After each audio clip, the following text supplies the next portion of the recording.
Hey everyone, lovely, lovely people. Look at that tag we got down below us. My mother said she's proud of me. Thank you, James White. Full sentence right there, and it's true. Not saying I have a terrible relationship with my mom or anything, but it actually takes a lot for her to go out of her way and say she's happy with me, and she did over the Savage Feats launch. She's a small business owner herself. She owns a coffee shop. And I officially got to join her in the ranks of, small business owner, like entrepreneurial spirit, and she said she's very proud of me. So that's pretty cool. It was a good day. It was a good day yesterday. That had it all come together, the launch went well. If you don't know what I'm talking about, then you're missing out on the hottest news in the world of Wraith. Savage Feats is the production company that I've been working on in the background for a while now to legitimize separately. And we went over it yesterday as part of a big reveal. Let me get that pulled up.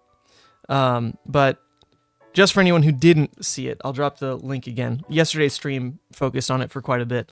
But basically, I announced the split in content between what I'm doing solo as Mansant and what the production that I am a part of is seeking to do as a separate entity. So that all got revealed yesterday, and my God, it is just so exciting. And we've got really good stuff queued up for this weekend. I've been working nonstop. I was literally up till 3 a.m. So I didn't get much sleep. My sinuses are like under attack anyway, so I don't feel too great. Might not be the full length stream today, but I stayed up till 3 a.m. working on some Battle Hardened Baltimore stuff because the logistics of this event are crazy. I'm super stoked. So yeah, that was a good day yesterday, and then made better by the fact that my mom sent me a text and was like, "Hey, I'm proud of you." I'm like, you even remember me? You ran off and live in Australia now. What's going on? But yeah, anyway, that's enough family talk. Zach, Blastoise, Almost Good Fab, Towering Titan. Is that a familiar name just because of the card, or are you new? Well, anyway, welcome. And Mr. PMA, of course. Mr. PMA himself. Shout out, I never thanked you, but you changed your name from what it used to be, what the PMA stands for. and now it's a lot easier to talk to you in chat. But yeah, today is going to be all about Katsu. And I'm actually trying to focus on playing games today. It's been a little game light because there has been so much to chat about. But Katsu is probably the only deck that I've legitimately never played in a constructed format. I've never played it in Blitz, Commoner, or CC. Because normally, if there's a hero I don't really enjoy for CC, I'll play it in Blitz just because, there's more casual armories I can jump in on and just like try a Blitz deck. Like I've played Kano in Blitz, right? But Katsu doesn't really exist in Blitz. You just play like Ira instead, right? So I don't think I've literally ever in my life played Katsu before, except in Outsiders. In Outsiders, I've played him a couple times, but that card pool is really different than how he works in CC. So today might be a little tough. I feel like I know how to play against Katsu decently enough, but to be in the shoes of the Katsu and look at Katsu hands, I'm sure is a bit puzzling. Maybe it's easy. Maybe your opponent just says like no blocks, and you get to just do exactly what you want. Pull out Bonds of Ancestry, this wonderful 0 for 8. I actually messed up the thumbnail. The thumbnail has the blue Bonds of Ancestry in it, but it was too late to change it. So that's not the 0 for 8 that the red one is, let me tell you. That one is nuts. And 1 second, Sandra is calling me. So, hello?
Wait, oops. Alright, I made her mad. That's not gonna be fun to handle later. Oh well. Okay, back to Katsu. Back to Katsu. Do what you saw in Belgium. Natural dishonor back to back. Yeah. Sometimes when you just have it, you have it. And that is more real than ever with Katsu. And it's pretty hard as the opponent to really play around that, right? You need to play around them tutoring, but then if they just naturally have it, you kind of get blown out. And it feels a bit worse now with Bonds, because Bonds just lets them go so wide that if you miss block, like trying to deny an early trigger, then, you know, Mask is so much easier for them to pull out, because now everything's a 4, and they can, even breaking skills on top of that, go over your equipment. It's so gross. So gross. But here we go. We're going to try it. We're going to try it. Oops, wrong one. So, let me tab over to this. The list I want to play today for Katsu is, I would assume, kind of like the most competitive version of Katsu right now. Not entirely sure, but it's the one that Team Poland at least collabed on and took to the Pro Tour. And Pheno Black featured some of the creators of the deck on his channel. And so I watched this deck tech and have a decent idea of what to do, I think. What's really funny about the deck tech is they took the Nathan idea, Nathan Crawford, on the card guys when he was playing Katsu. He added in the time snap potion to kind of get around Oldhim, where all of a sudden you just don't really get fatigued. All you do is drop a time snap, and then you can force a combo line with Magenshi, shuffle in all this threat, and just kind of go from there. And you don't need the, what is it, like Visit from the Flying Dojo or something, whatever the other one is where you put it back on top. You just don't need that. You need a literal single time snap, and then you shuffle it all back with a natural, like, Magenshi Lord line, which is pretty cool. So they included that. I don't know if it's going to be super relevant on Talishar today, because I would hope no one's playing Oldhim anymore. There's literally one event left where you can even feasibly play Oldhim, and that is Battle Hardened LA, which is going to be probably one of the sickest events ever, because it's run by AGE Events, Los Angeles. Good friends of mine, Justin and his crew out in California are putting on Battle Hard in Los Angeles. And it's the last chance for Oldhim to get played, but really it's the last chance for Briar to LL. That's what I'm more excited about. Tyler Horsepool is local to this area, and he's a Briar god. And there's a couple other really good players out there who play Briar, right? So I'm hoping that this Battle Hardened, with only 10 points on the line, I'm hoping the players don't waste them and just give them to freaking Oldhim. Give them to Lexi, please. Get Rosetta Thorn out of here. Get Rosetta just gone, please. I think there's actually a good chance Vincent could use Rosetta pretty easily. Now that we've seen her hero ability, it's actually less defensive than I thought. I was kind of thinking Vincent was going to be this turtley Runeblade, and she might be able to play that way depending on some other card she gets, right? But her innate hero ability is actually, like, kind of aggressive, you know? So there's a world where she really wants to run Rosetta Thorn, actually, and that just sounds disgusting. And just please get it gone. Get it gone. We don't need it. We don't need it. Runeblade's good enough. We've actually heard from some Runeblade stands. I think it was someone in the chat who mentioned this yesterday. James White made some comment about how Runeblade gets the juice this set. And he might mean Shadow Runeblade. He could mean more generic Runeblade stuff, because Vincent is tied to Runechant generation, right? So maybe a lot of her cards end up being generic so that they can also support Viserai. And God, like, just, I'm tired of Runeblades, man. I'm tired of, well, you know my stance on Viserai for one. But Rosetta can go. I think we'd all be fine as a community if Rosetta just went. They're clearly not trying to go back to Arya power levels, so let's just kind of start pushing that stuff away, shall we? And we're about to see a Lexi, at least I'm pretty sure, Lexi spoiler card tomorrow. So Tales of Arya, man, is just starting to rub me the wrong way. It's so clearly good, and if this Lexi spec is insane, then maybe even if they ban something out of her kit, she's still top dog, and then we're just like in an Arya meta, even though it's supposed to be Monarch, you know? Weird stuff. But yeah, come on, Battle Hardened LA, let's do it. Anyone who's going there, please just play Briar. Get her those last 2 points. Get Rosetta gone. That's all I ask. I'll be glued to the screen watching this, because I'm hoping it happens. Tyler Horspool won the last one on Briar. The problem with it was that it was only a... Wait, actually, did he win? I might be misquoting that. The problem is the last event was just an AGE event. It wasn't a Battle Hardened. So, no points were on the line, but he is that good a player, and he is a Briar stan, and I'm hoping he's in the camp of, let's sunset this hero. She had her day. Right? That'd be really cool. AGE always have the goddamn sickest games to watch. Yeah, the concentration of players out there, of good quality players, is incredible. Just incredible. Because I think kind of the two major areas for Flesh and Blood in California are LA and San Diego. And AGE kind of operates between the two. I'm pretty sure I might be misquoting that. So the two giant hubs of Flesh and Blood players, that's a pretty easy trip. LA to San Diego, that's only like a couple hours drive. So all their best players just go to all these events, and the games are just insanely high quality. The gameplay is fantastic. So I'm really looking forward to that. Next weekend. This weekend is still Battle Hardened Baltimore. That's still the focus. All right, Battle Hardened Baltimore, still the focus. Gotta knock that one out of the park. Sunset Outsiders in style and make that quite the show to behold. But then, there's just more excitement nonstop, right? It goes Battle Hardened Baltimore, Team Sealed, sunsetting Outsiders, into Battle Hardened LA, sunsetting this metagame basically, into Battle Hardened Cincinnati, the debut event of Dusk Till Dawn. And your boy's in charge of that one. So it's going to be sick. Once again, under Savage Feats, not under Mansant anymore. But that event, the entire world's going to be watching that event. The debut of Dusk Till Dawn.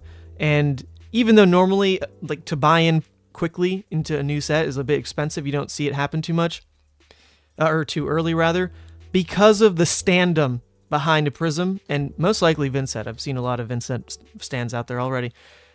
I'm assuming a lot of people want to just start like throwing these decks into tournaments and just seeing what happens. So I'm hoping we see so much new spice pretty much fresh out the gate from Battle Hardened Cincinnati. And regardless, it'll be the first event with a new ban list and a new Living Legends shakeup with Ultim Gone and potentially even Briar. So just back to back, like incredible events on the table here for Flesh and Blood. And with Monarch doing as well as it did and basically like introducing the game to the continental United States, or to the United States, maybe Dusk Till Dawn kind of does that same thing, brings all these eyes back on the game, and we're just in for some of the biggest viewership we've ever seen for the events like coming out of July. That'd be so sick. I'm excited. I'm really excited. For once, I actually wish I could play. I would love to play Levia with like probably the half of a new card she gets at Battle Hardened Cincinnati, but not going to be the case. I'll be working it. Let me pull up the exact date of Battle Hardened Cincinnati. It is, yeah. So it'll be July 15th will be the Battle Hardened itself. Whew, that's coming up. That's a month away. See, it feels a little far, actually. I thought it was like 3 weeks away. All right. Month away, fine. 4 weeks away. Ooh, about to sneeze. You still have hope that we're going to get something usable? Well, Captain Sisse, I check every day. I refresh my email, and I look for that spoiler card. And as of now, I can't comment because I've seen nothing. Normally, I'm pretty heavy-handed with how hyped I get for the spoiler stuff, but there's no hype to share. I've got nothing, and that feels a little bad. It's not quite the normal spoiler window when they send out the spoiler card stuff traditionally, and not drip-fed through these like Unity cards that they've been sharing. That normally happens about 2 weeks before the spoiler season. So that's basically like next week. Next week would be the window where I would assume kind of the mass of spoiler emails go out. And then I can share whether or not I'm excited. But no matter what, I'll at least pretend I'm excited. Heck, I was excited over Berserk,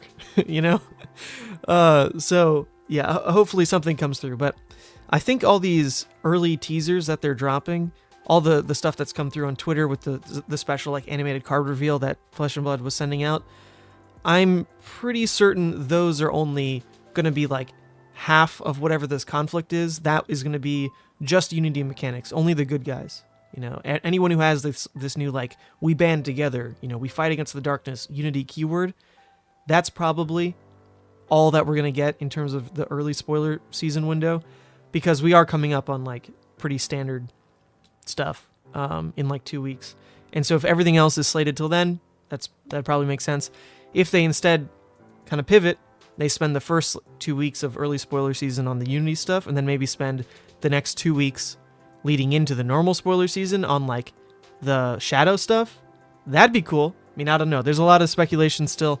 From everyone I've talked to, like, no one's gotten their spoiler emails yet. It's all dark. All quiet.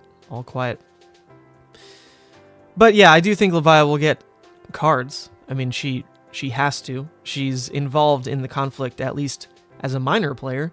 They kind of, I forget if it was an article or on Twitter or something, but someone was talking about Bolton, and there was an LSS comment recently saying that, like, don't worry, Bolton, the, like, general of Solana's forces, like, will be getting support soon in Dusk Till Dawn. There was some comment. It might have even been in, like, a recent article. But that gives me hope, because if they're trying to hype up Bolton's role, and Bolton's not even, like, a main character, he's just some general, right?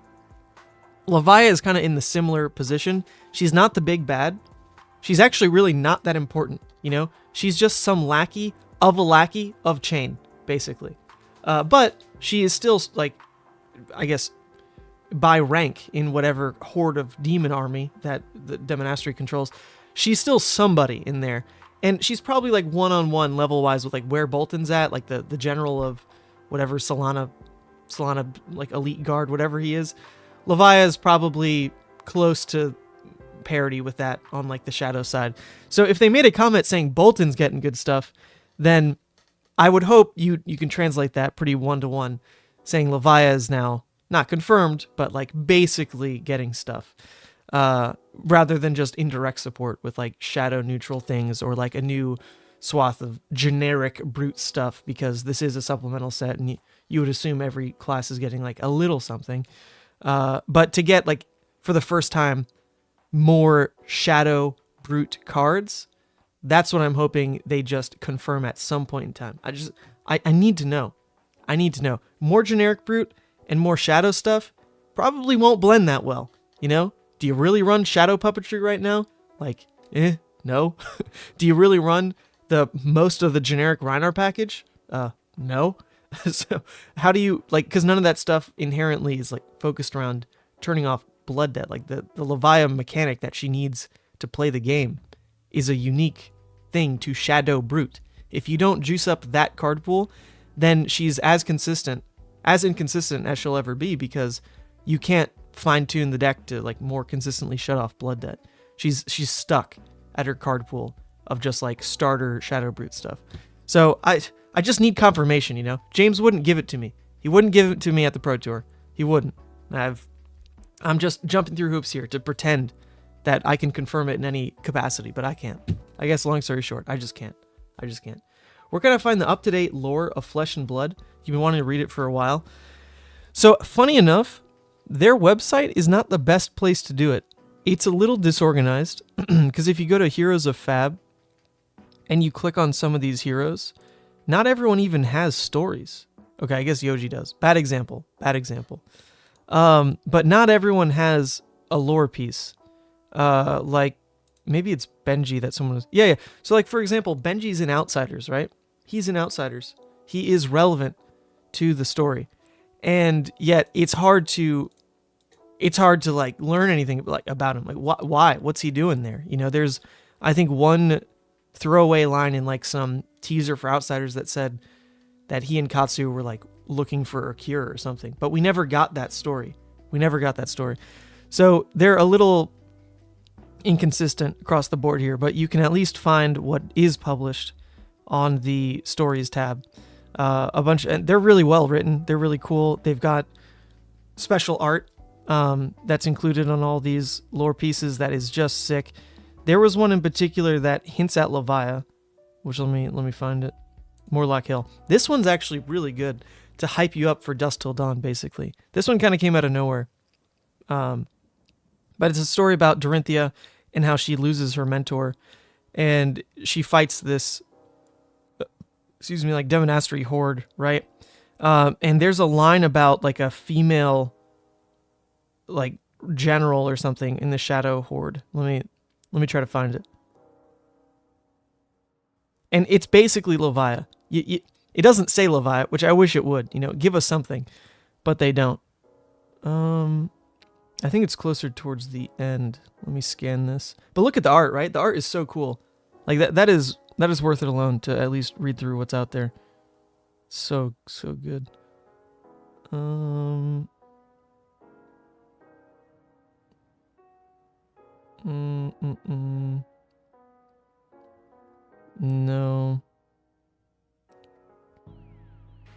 No. No. No.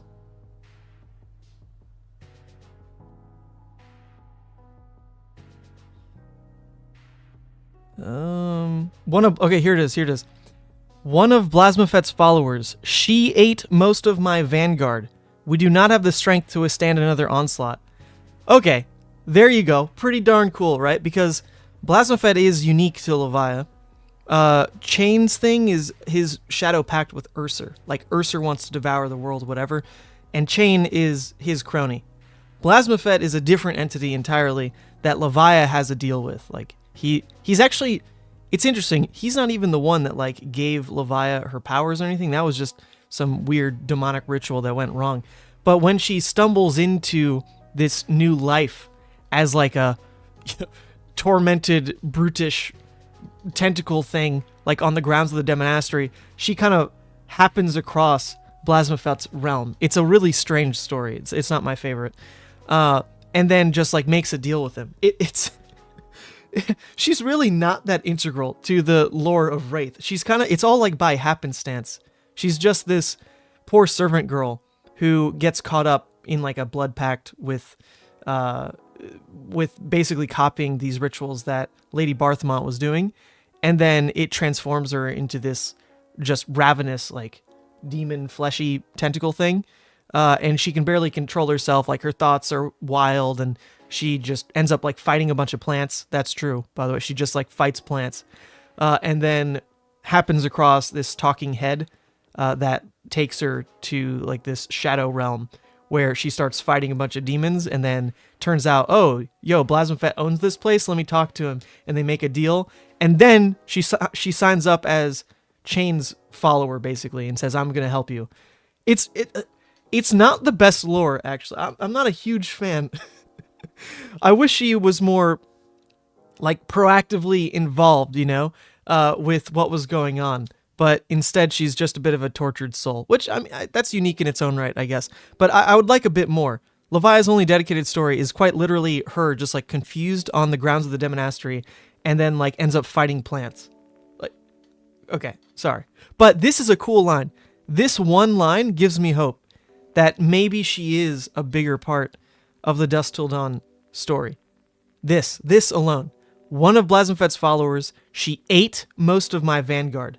We do not have the strength to withstand another onslaught. So if they mentioned before that Bolton is getting support, right? There's this, like, mini conflict established, because this is Bolton talking about this. It's Dorinthian Bolton talking. There's this mini conflict established of, like, Bolton and Levia kind of butting heads in their own right? Like, his vanguard forces, whatever he's in charge of, and Levia's with her little Blasmafet contingent. Like, they are kind of in their own way equal. So if they give Bolton support, how the hell are they going to ignore Levia? Like, come on. I don't think that one's too big a leap to assume. I don't think. Let me find that other story with Levia. It's actually interesting because I don't think it's even listed as a story. It's one of the older ones. Oh, no, it is. It used to be just an article, but I guess the lore tab fixed some of that. This is her original story, which this one is good. I do like this one quite a bit. But it's the Harbinger of the Abyss story that's just kind of funky. Let me find where she fights the plants. I love this.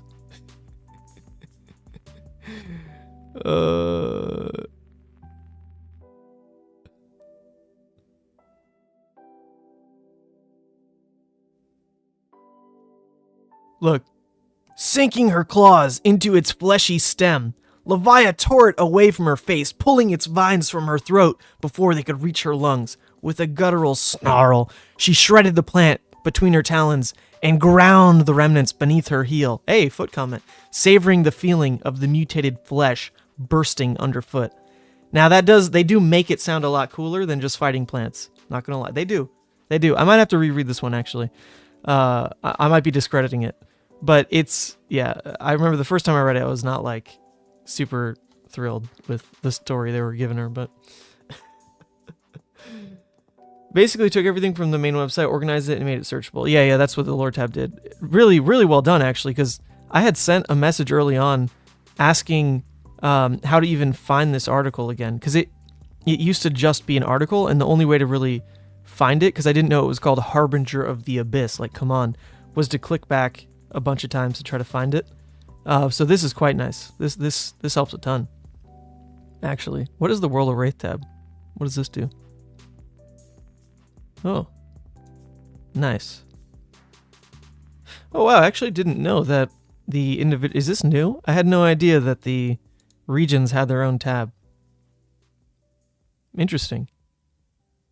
Oh wait, this is taken from the lore book. I think I have seen this before. They go over some of the wildlife of the different regions, which I think it's kind of funny. It feels like the first step when you're trying to make up, some fantasy world. You just make up names, like write them on a napkin, and you're like, we're gonna commit.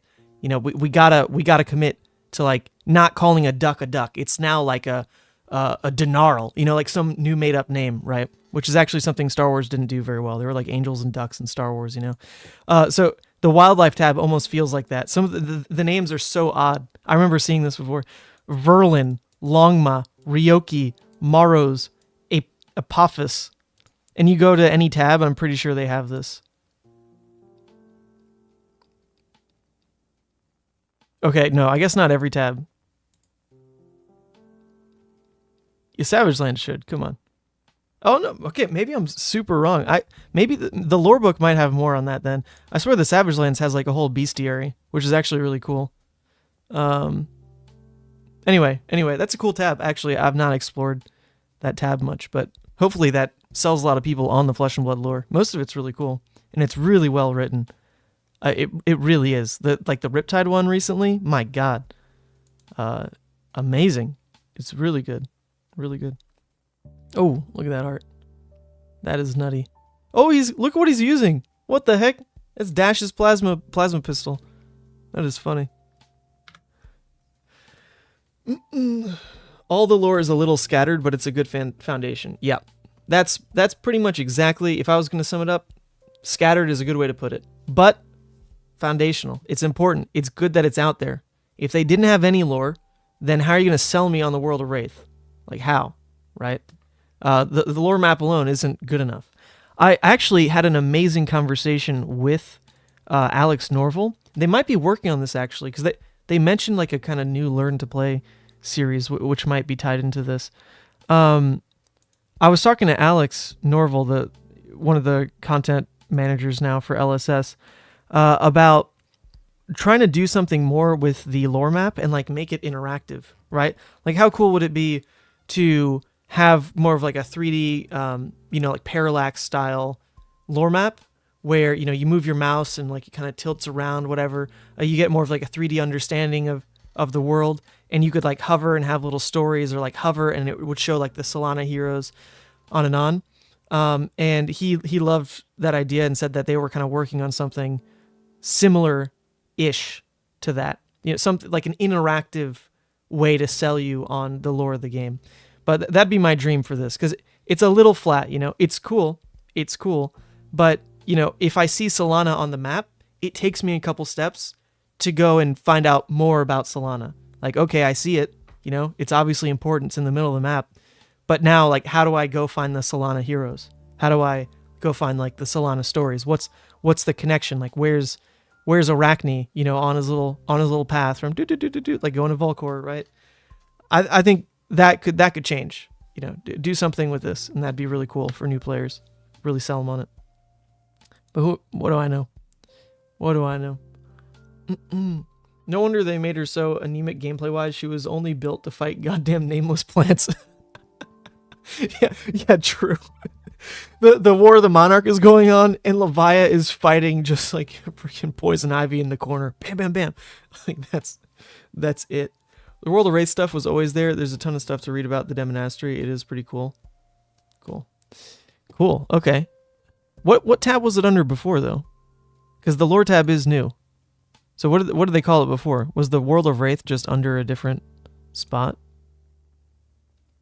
Right, like the breadcrumbs are there. You got home and then World of Wraith. How would you get to the World of Wraith? Anyway, it is cool that it's there. This is a good tab. It's a good tab. It was under the game tab. Oh, okay. There you go. All right, enough of that. Enough of that. Check it out if you want. It's good stuff. It's good stuff. We're going to play Katsu. Katsu, who, funny enough, actually, let's go back to FabTCG. Katsu is one of the heroes that is lacking. You click on this guy. Here's a Fab. Go all the way back down to Katsu. Where is he? He's one of the heroes who... Oh, he does have a story tab. Oh, he does. Oh, but I think it's that he's missing his outsider's story piece, is what it is. Where, yeah, like we got told in the beginning that he's going to the pits to like search for some kind of like cure for a disease that's like threatening Mysteria or something. But yeah, this isn't that story. Am I wrong? Does that story exist? Because I thought it didn't. That was someone was complaining on Twitter about how the ninjas never got their story. Because, like, this is about the assassins, Azuri specifically, Arakni specifically, Riptide, but, like, where's the ninja story? Yeah, it's still not out. Maybe it comes out. That'd be cool. Did I miss the part where Rhinar lore is non-existent? Come on, man. We got that booklet in Classic Battles. That's good enough, right? You just have to like read the one side, then like flip it upside down, and then read the other side. And come on, that was well done, right? Only cost $50 to get access to. Do you think characters who've reached Living Legend will have an impact lore-wise? It hasn't yet, right? Like that, the whole concept of Living Legend hasn't impacted anything yet. So I guess it depends if when we see more lore content around Dusk Till Dawn, whether they mention some kind of like ascension with Chain, or, you know, something happening with like, you know, Prism, you know, going through some metamorphosis, like whatever. If they address why those characters like aren't, well, I mean, Prism still is, different name and all, but if they address that in the lore, then I guess, boom, there we go. That's confirmation. It's almost like a Legends of the Five Rings type of deal, where now Living Legend impacts the story itself, which that'd be kind of cool. They do need to address like what's up with Chain though, because if it is War of the Monarch, Chain was the big bad in Monarch, and if that war is continuing, like what happened to him? Is he dead? You know, what's going on? What's going on? You think they could have done with developing the characters and have them be placed in the world and have their own missions rather than this big team up so soon? Well, it's really not so soon though, is it? Flesh and Blood has been around for 4 years now. 4 years now. Well, not a full 4 years, but this is their 4th year. And Monarch alone has now basically been out for 2 years, coming up this summer. So this is the first big team up, and it's taken 4 years. So I think that's a fine pace. It might seem like a little rushed for anyone who got in recently, but it's taken a while. You know, there wasn't some central story that really tied too many characters together, apart from, you know, like Arya as a region, Solana as a region, and that was what made characters like have any interaction.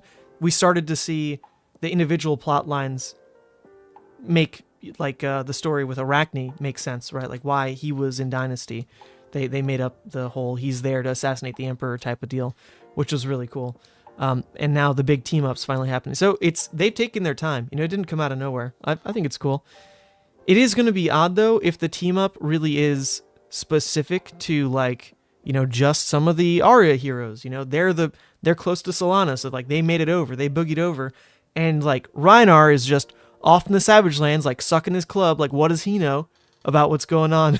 So he's just not gonna get support because he's not in it lore wise. Like that would suck. I don't want them to go too hard on the idea of only the lore characters get support for a set that is supposed to be supplemental and just kind of splash support across the board. That'd be rough. Which end of the club? the Nabi end, I guess. Starvo is in Solana now and is the present form of Bravo. Really?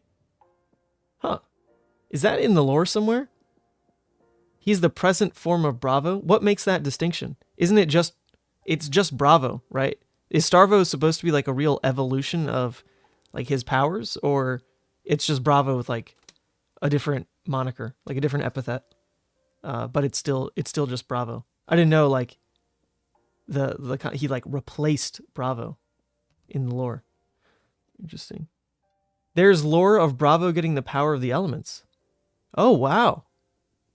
Dang. Okay. Wow. So like OG Bravo is just not the same. You're playing like a Glimmer of the Past. That's just canonically not the right Bravo. Interesting. Interesting. But there wasn't 4 years of lore. It's kind of sparse. That's fair.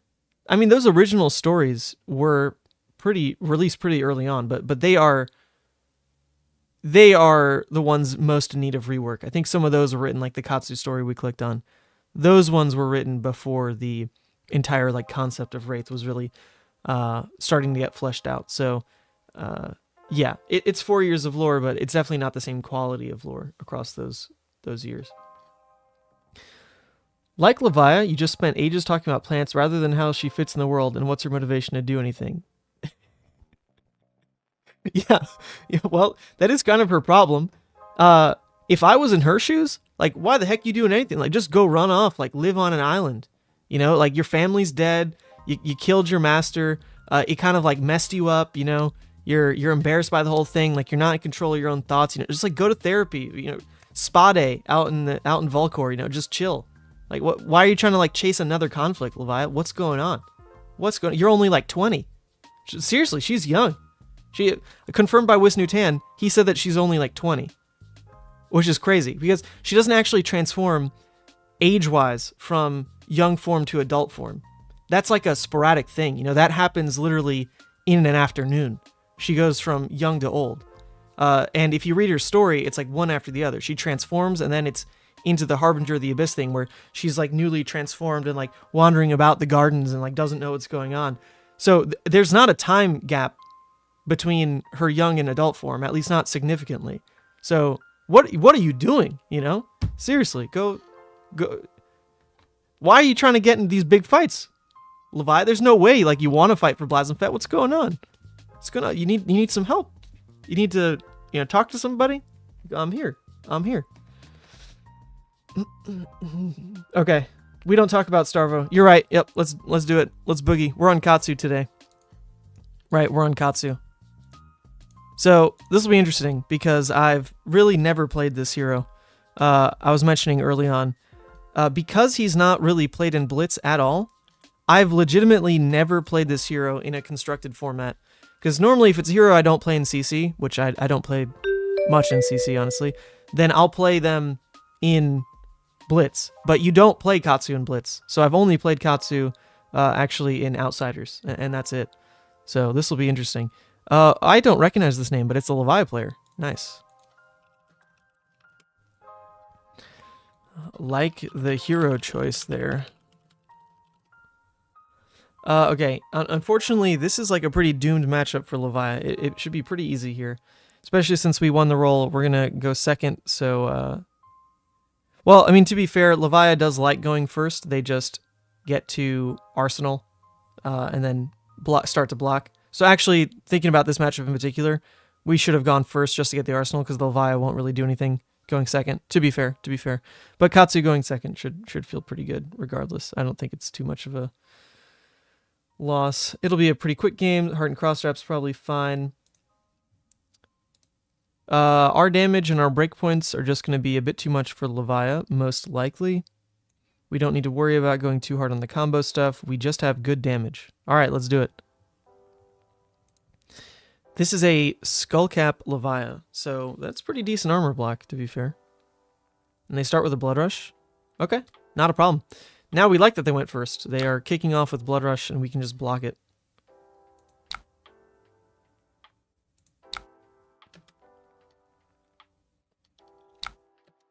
If they drew perfect resources and have something that doesn't need to banish 3, then we actually could end up taking quite a bit of damage here.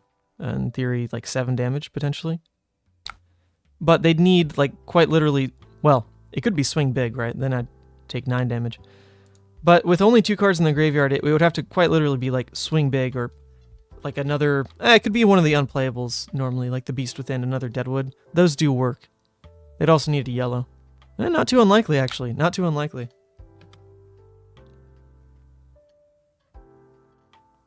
But this is still better that they played this going first. If they played this going second, then we'd just eat all the damage. There's no way it'd feel good to block there. But now we don't mind. Just block, no big deal. And now there's a Blood Rush that we don't really have to worry about dealing damage later. It's Pulping.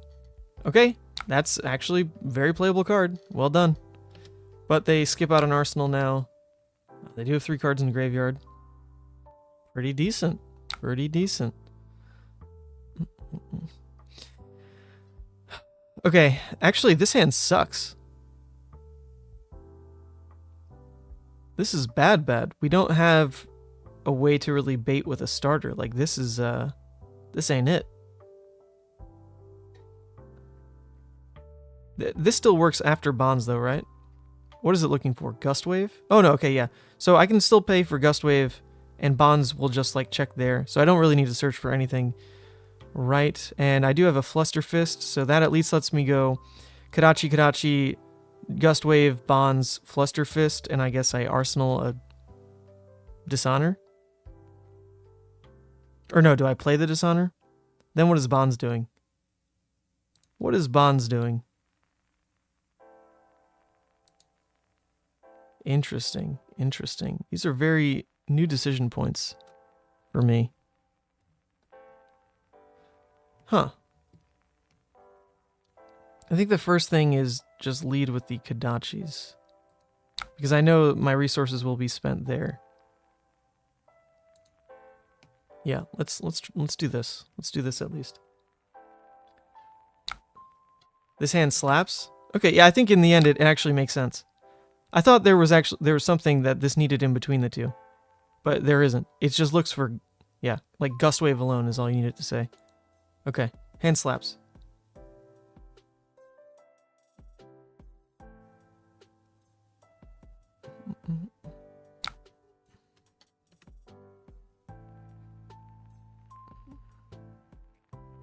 Levia actually always likes blocking down at least 1 card. Unless it's Blood Rush, there's no reason they're trying to keep 4 cards.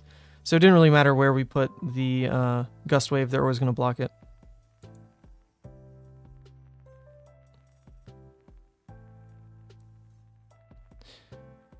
Would it work though? Oh, I guess the difference would be we can Kadachi in between Bonds and Fluster. Fluster doesn't care about Bonds being the last thing. Oh, so actually that's the difference, right? It could have been Kadachi, Gust Wave, Bonds, Kadachi, Fluster. But then what's the card draw really doing, right? Because we already have Dishonor that's going to get parked in Arsenal. Dishonor in this matchup is pretty good. Like, I'm pretty sure it in Arsenal is fine. If I ever get the tutor lines out, then it's a 0 for 4. Anyway, which is okay. Huh.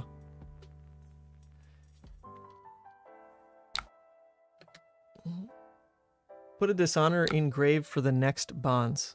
Well, how do I get it in grave? What, am I snapping? Or am I just like triggering it off of the bonds? I guess I could trigger it off the bonds, right? If the bonds hits, I can discard it. And then just like go get something else. That makes sense. That probably makes sense. Alright, Fluster Fist. I go get a red Fluster Fist. If this hits, I discard bonds and get like a, what, like a 0 for 3? Yeah, okay. Because 100 Winds just has go again, and yeah, I can just play it right after. Okay, that makes sense. That makes sense. Interesting deck. Oh, small screen, by the way. Yeah, let's do it. Discard Dishonor.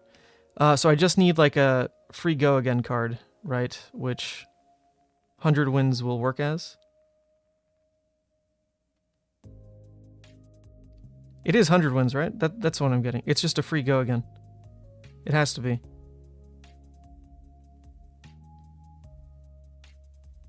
If I'd kept one resource up, it could have been a spinning wheel kick, I guess. Which, spinning wheel kick would have been better than the Kadachi swing. So I should have thought about that, actually. Huh.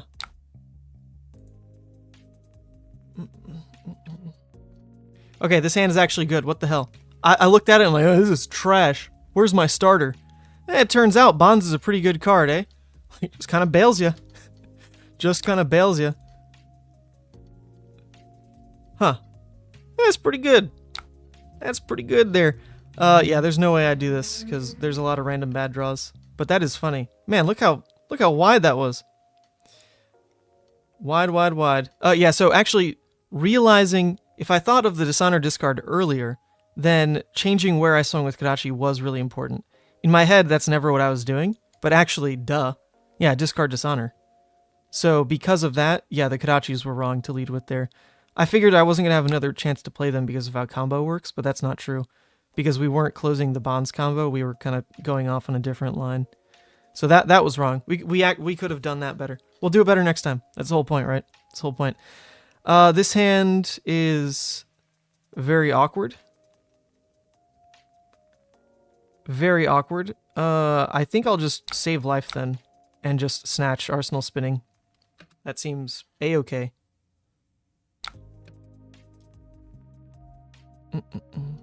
There's a real chance that I might even snaps the snatch. Probably not, though. But returning a 0 for 4 Arsenal spinning should be fine.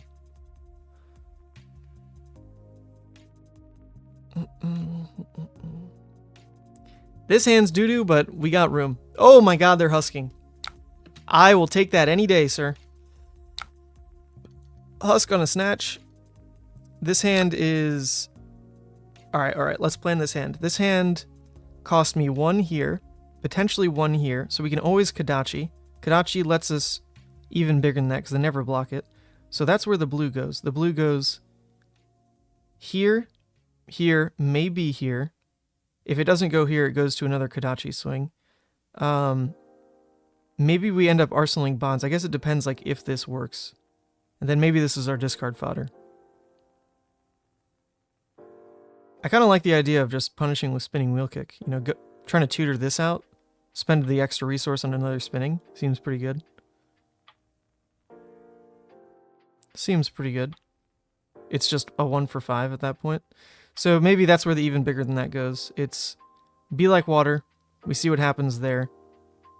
Probably doesn't hit. And then it becomes Kadachi, spinning wheel, discard, spinning wheel Kadachi, Arsenal Bonds. That seems pretty good. It's funny because you just don't have to care about what Levia is doing. There's no hit effect. There's no hit effect. You just ignore it. Okay, so now they're turning off Katsu's hero ability. That's not super relevant for the turn. I guess what it means is we're not searching out the spinning wheel. We just won't be able to do that. That does hurt. That does hurt, but we can use the hand well. We can still use the hand pretty well. So I'll just take it. That was a pretty inefficient turn out of them too. 4 card 12. We will beat that rate. Any point in blocking with breaking scales right now? No, because Katsu won't be able to trigger this turn anyway. Yeah, no point. Oh, Kadachis don't work with the Bonds. Oh, that's true. Yep, there you go. This is true.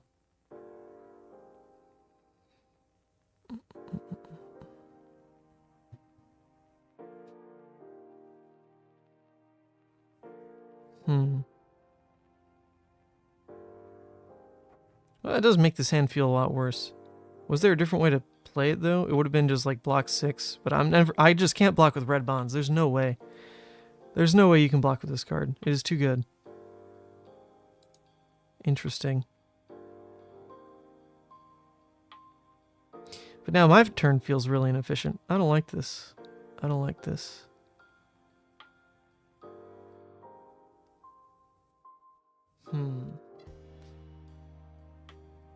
So, best way to use this hand is just raw damage. Raw damage is really like getting this to trigger. I don't think they'll ever let this trigger, but we have to try now, right? Because that kind of dictates a lot about the turn.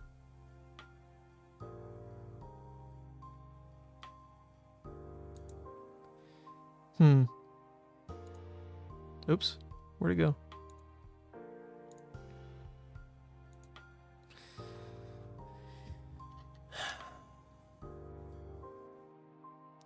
Yeah, it definitely got a lot more awkward when I realized this doesn't turn on Kodachis.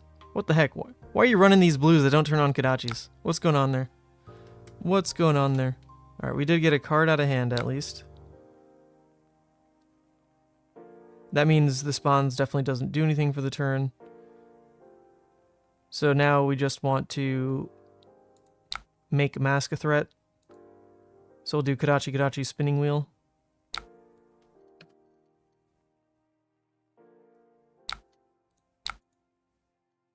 Very, very interesting.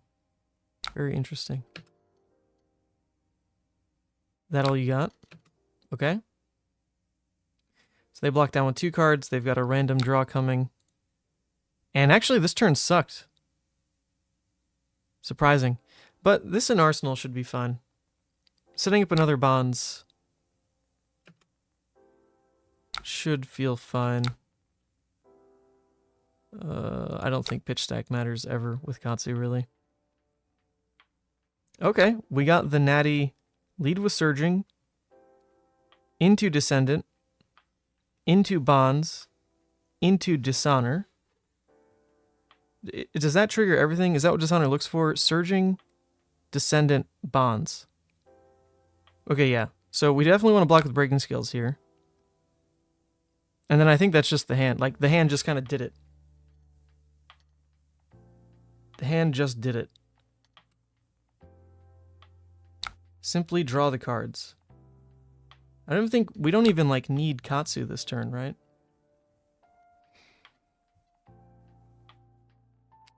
Can we do anything with double Bonds? It's if a card with Gust Wave. So what do? You go here, Gust Wave, Bonds gets another Gust Wave. You then play that Gust Wave, Bonds again. That Bonds then gets the Dishonor you're looking for, and it still works. Is that how you do it? So for that to work, then I need to crack Cross Strap on this next turn, right? So it means I also get to use this Dishonor on the Kodachis, because this will be free. Or no, this one will cost me... Oh wait, oh, this is free. Oh yeah, so I don't need to Cross Strap. Oh, duh. Okay, yeah, this one's free. Oh, yeah. Okay. Yeah, that card's good. That card is good. I forgot that card's good. Yeah. Okay. This card is good. We forgot how good that card is. Yep. Good stuff. Alright, first time Katsu here.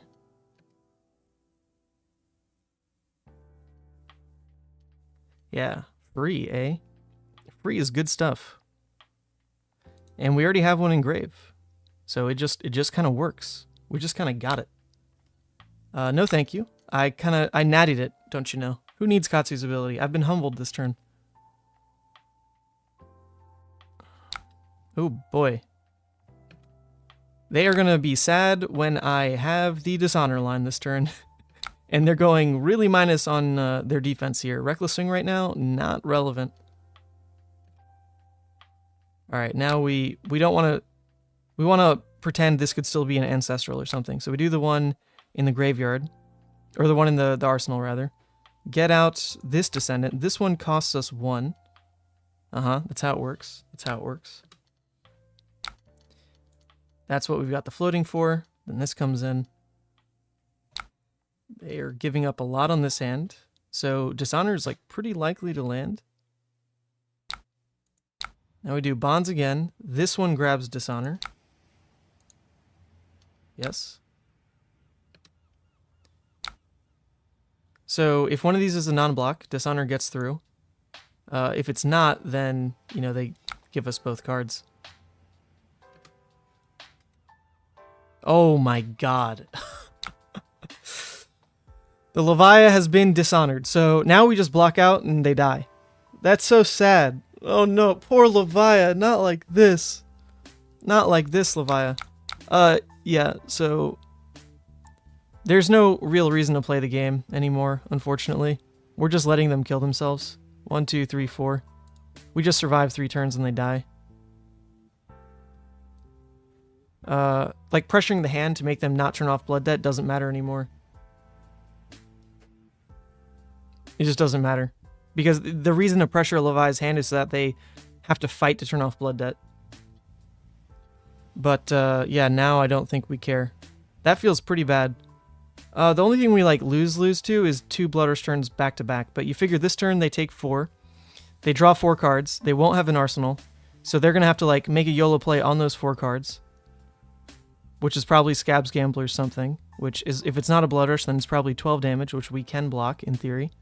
And then we just need to survive 1 more turn, and if that's a Blood Rush turn, we'll probably be able to block like 10-ish in hand here. So we can block like 12 on a Blood Rush turn and live at 2. Yeah, I think we're fine.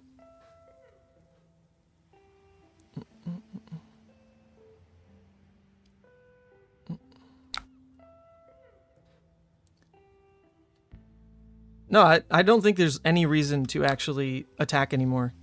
You just shouldn't. Giving up block there when I had the block in hand just means that we are actually giving ourselves a way to lose. I don't think there's no point in attacking. They just die now. What's up, Jotrick? What's up, what's up?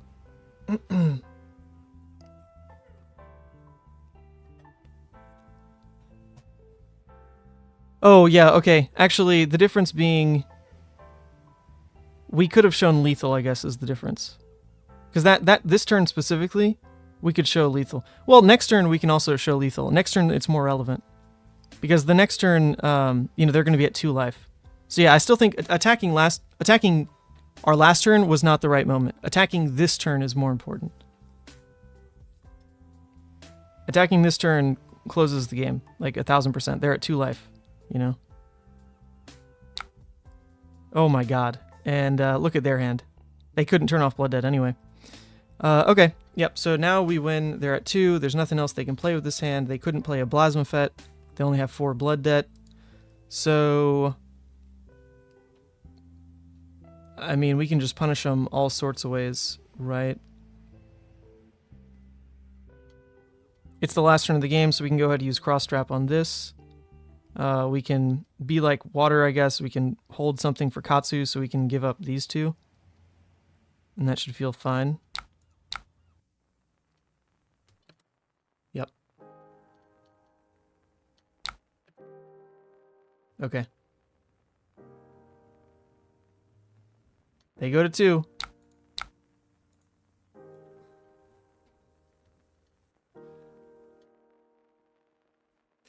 Yeah, poor Levia. Oh my god, this poor deck. This poor deck. It's not even Levia anymore. It's a dishonored Levia.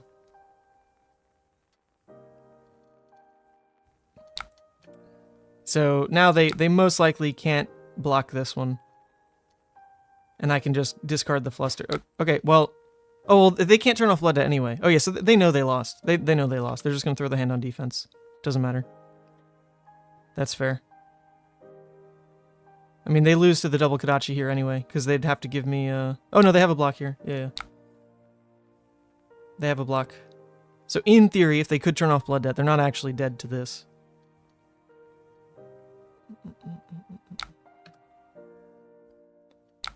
This is rough. GG's. I won't say GG's yet. They technically have a turn. They technically have a turn. It wasn't the famous roll of 1 on the last turn of the game, though. But they're doing everything. Oh, and they had a Doomsday on a turn where, like, in theory, it was playable. GG's. Dishonor is a card.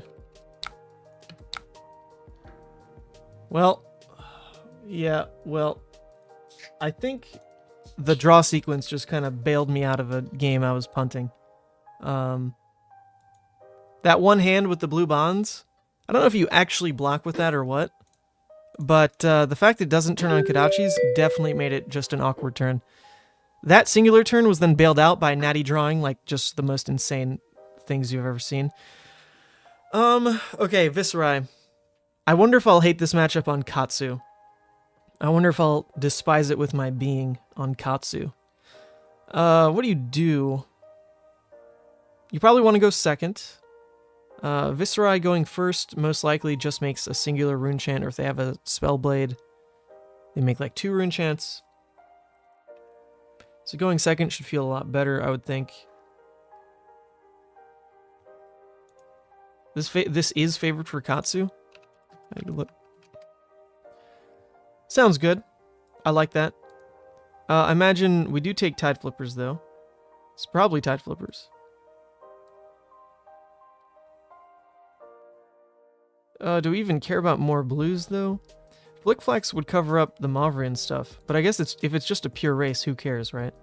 But the thing is, like, you add Flickflax, and then you can discard them, and still play an aggro game plan. I'm surprised they're not in the list.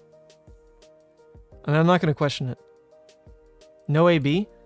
Okay, then there you go. Irrelevant, they say. Irrelevant.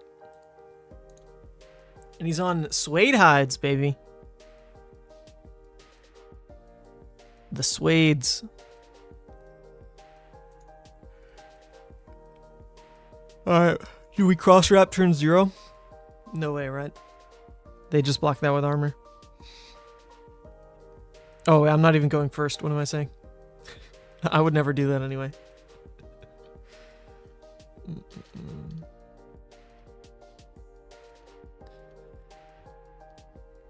Suedes, eh? Imagine paying 1 resource to just give something go again, when you could pay 1 resource to instant speed some broken shit. Come on. Okay. Our hand is most likely... Man, really not that good, huh? Really not that good. It gets a lot better if 100 Winds hits. It does indeed.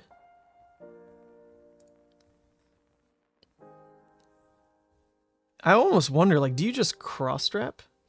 There's no way. There's no way, right?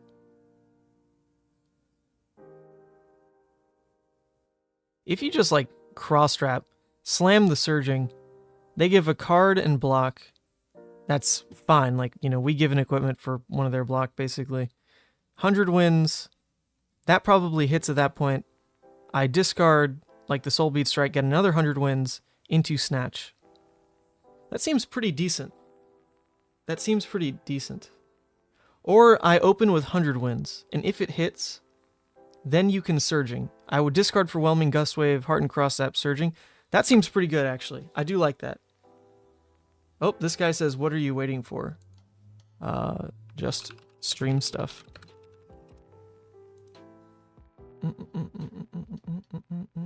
Not you.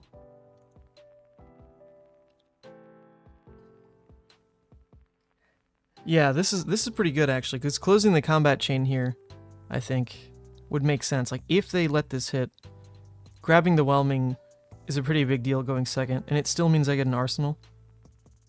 If they do commit and just block out the turn.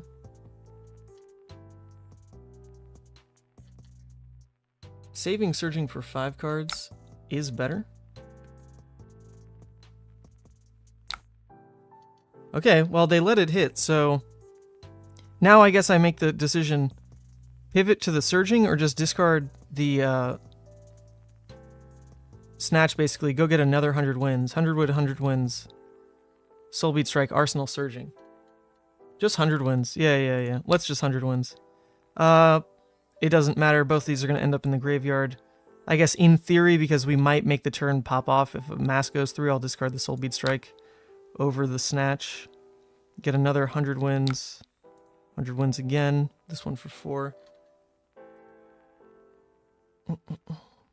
Interesting. Katsu is actually pretty cool. I've never discredited Katsu players. I've always thought this deck was really, really interesting. The cat build less so.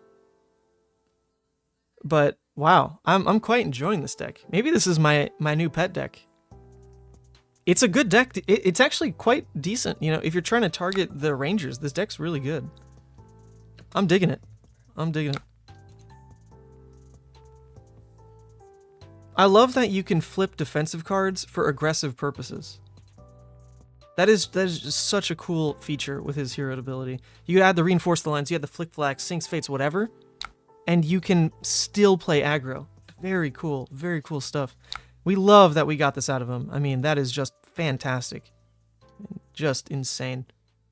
This hand seems pretty darn good. This hand does seem pretty good.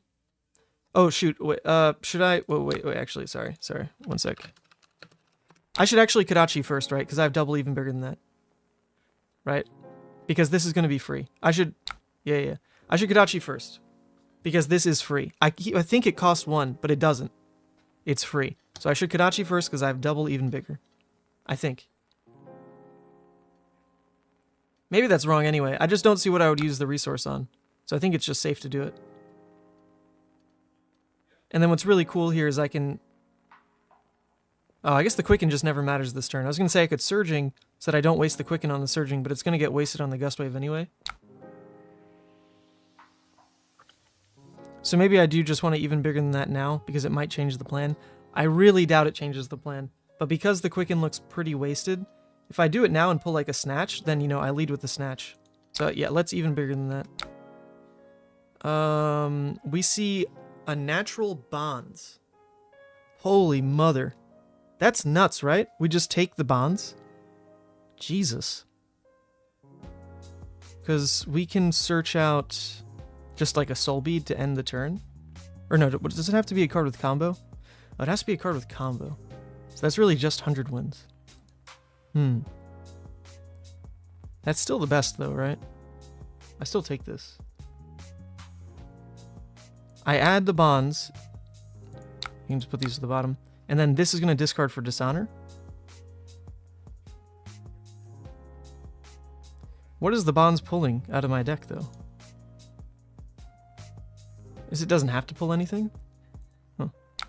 Interesting. Search Winds of Eternity here. Winds of Eternity, the blue?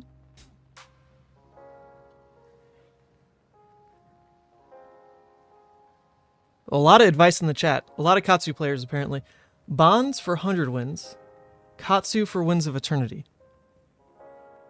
So, interesting. So I'm going to play the Descendants still. I'm going to Bonds. Bonds pulls the 100 wins, right? Because I have one more in the deck. And then you're saying I discard for the wins, because that comes in... We'll shuffle in the 100 and gets +1. So it's 1 less damage than Dishonor, but actually if I go Dishonor, I can't even play the 100 wins. Right? Oh no, I can. God, Dishonor doesn't care about being the last combo. It just checks the chain itself, right? Yeah. So it is 1 damage difference. Huh, I wonder how I feel about that.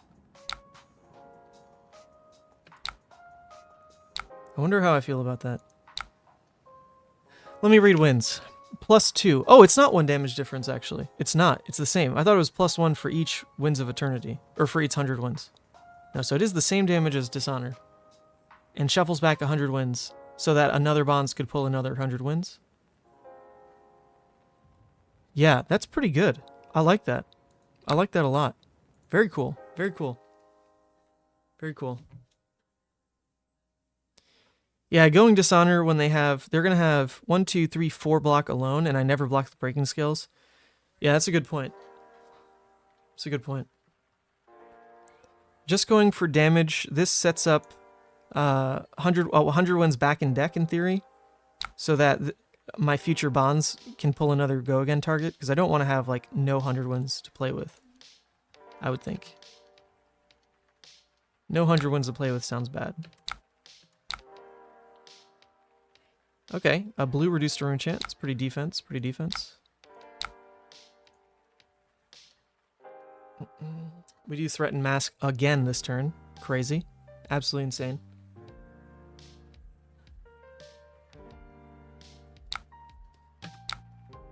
$100 wins. They probably block this one though. It's pretty okay, they don't. It's pretty telegraphed. I'm coming in for 4 right now. Does this have to hit for the wins? Yes, it does.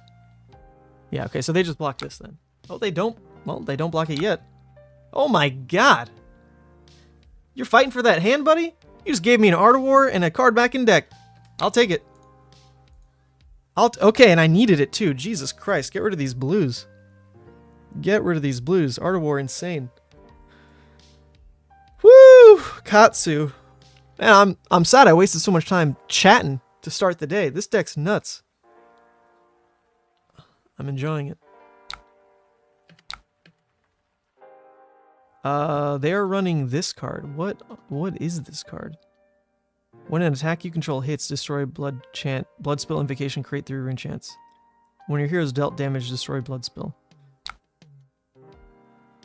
Okay, that seems like a very bad card. I'm not gonna lie. That does not seem like it is worth it over like even a Mavrian. Well, you probably already maxed out Mavrians, to be fair. Swarming with Mavrian, so I'm going to give the scales and a block 3 here, just to not get run over by this Mavrian trigger. Seems pretty simple.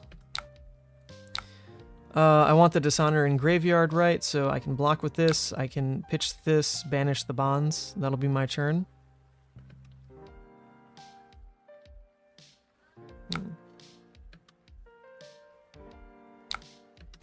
Oh my god. Alright, opponent.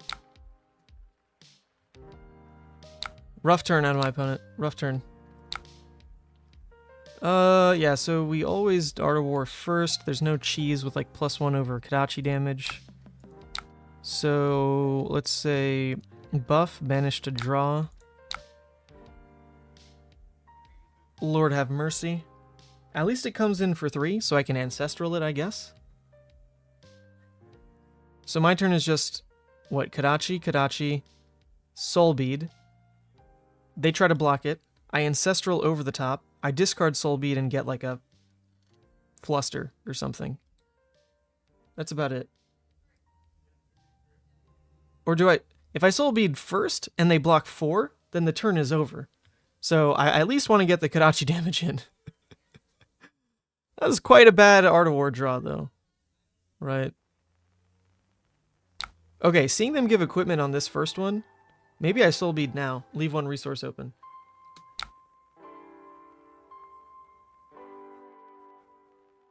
I think I Soul Bead now. Having 1 resource is enough if if the Ancestral draws like a spinning or something. Seeing the armor block on Kadachi feels pretty good.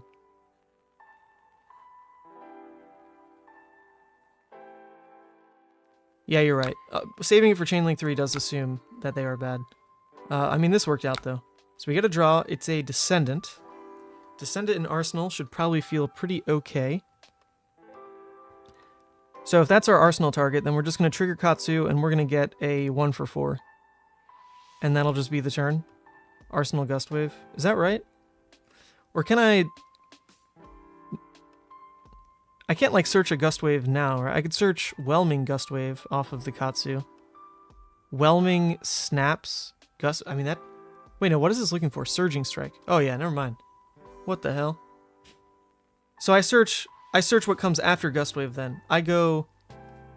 Katsu trigger, discard this, bonds. Yeah, that's what I do. Yeah. There's nothing I can search before Gust Wave. It's always what you do after. That makes sense. Yeah. Yeah, let's get a bonds. Alright, I think we're just kind of like nut drawing. Every Katsu in chat, chill. Jesus, chill. This is my literal first time playing Katsu ever, alright? Literal first time ever. I understand that the premise of the deck is literally just play bonds. I get it. The premise of the deck is just abuse the hell out of that card. I'm trying to just think of everything else. All right, any other possibility. But I get it. All you want to... It's in the thumbnail. It's in the thumbnail.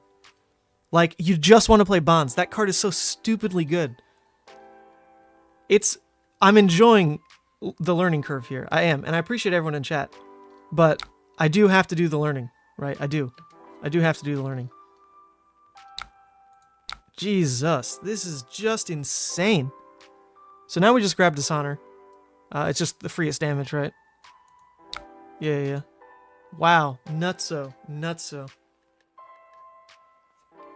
Man, okay, so there's different levels of entertainment for the stream, I guess. When I play Levia or Reinar, everyone just laughs at me. When I like try hard with like Fi or something, it's like super competitively focused chat. We're like learning about every decision point, whatever. When I play Katsu, everyone yells at me. If you are unsure about what you can do, just ask, can I bonds this turn? I mean, that's pretty much what I went in thinking I understood. That's basically what I assumed. Oh my god, yeah, I'm sorry, opponent. GG's. Nuts. Nuts draws. Alright. Freaking insane. What? There's no reason I should be winning these games. What is Riptide like? Riptide's probably an awful matchup. Oh, okay. They're full. Oh yeah. Oh, this is free. I'm in for free games. Where's Dromai? Do you even do anything? Do you even sideboard? What's the 60 like? Does this say Dromai? I can't see what it says.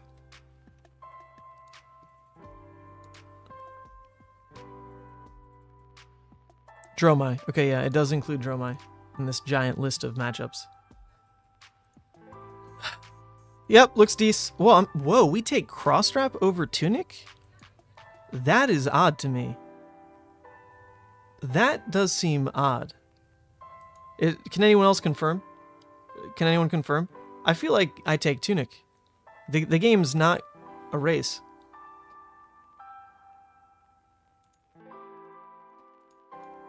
I'm a little into Tunic. Yeah, I'm a little into Tunic. Let's do it. I'm breaking away from Team Poland. Sorry, EU players. Sorry. Alright. Pretty weak open from them. I guess it depends if they Seeker. Obviously, they would Seeker second, but they can Seeker Flame Skill, get 2 Ash. That would make their turn pretty good, so it really depends what they do on the Seekers. If all they do is make 1 Ash, don't really care.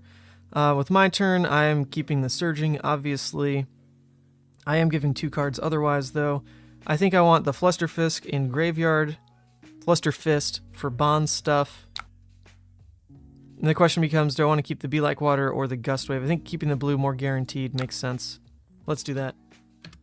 Let's do that. Thank you, Kevin. I thought you said block with BLM. What? Alright, so they're not going to Seekers, actually. Because if they're going to Seekers, they do it first so that they don't spend the resource there. So they're saving Seekers to, I guess, more importantly, block like a Katsu trigger or like an Ancestral or like Breaking Scales. That makes sense, but it does slow down their Ash quite a bit. Okay, so we nattied the Gust Wave, which feels pretty good. So we're going to have 2 5 attacks coming in, which is basically exactly what we need to do to break this wave in ways that don't make sense. If they have 2 D-Reacts, that's the punish. That's the punish, but otherwise this plays really well into wave. Do I still lead first with 1 Kodachi? I probably do. I do lead with 1 Kodachi, right? What else am I spending this on? Because this is just a Bond's turn. Yeah. And this is free. I learned! Hey, this card is free, actually. This card says 1, but it's actually a 0. Kodachi Surging Descendant, but Carcosa says, don't lead with Kodachi? What? What is happening? Don't lead with Kodachi? I've been duped. What just happened? I don't know who to trust anymore. Everyone's firing off. I think no matter what, what were we using the 1 resource on, though? Right? Like, it's... Maybe if we left it open, it was to hedge for, like, a different combo line, but... What would that 1 resource ever go to? Because it's going to be bonds for Fluster, right?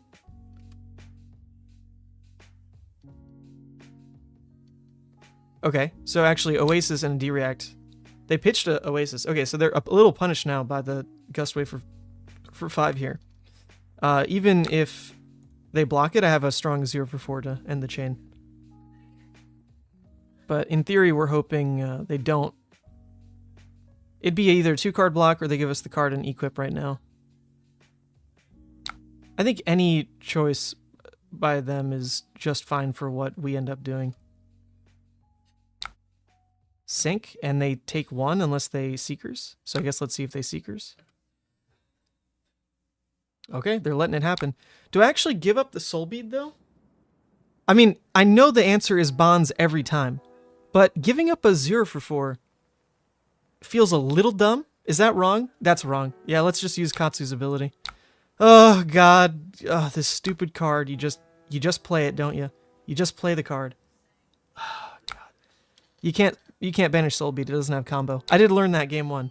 I did, in fact, learn something. Yeah, 0 for 8 is better than 0 for 4. God, I get it. Numbers. Jesus. This card's so dumb. It's so good. Like, what the heck? The deck is literally just Bonzing time. And we're threatening Mask on all these 4s? What the heck, dude?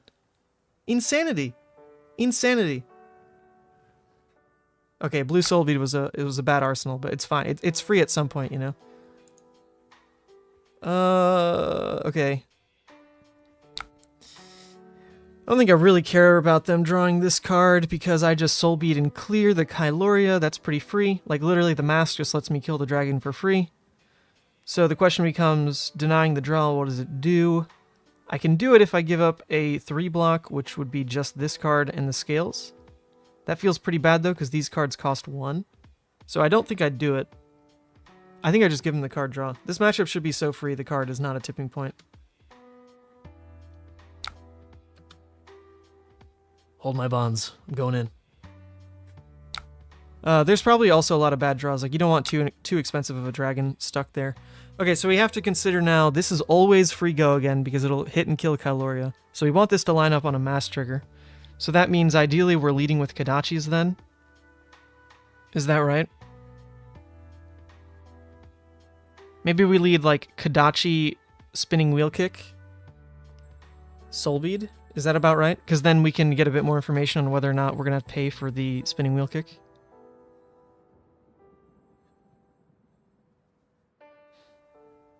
That kind of messes up how Soul Bead works, though, because it would be spinning wheel kick into spinning wheel kick.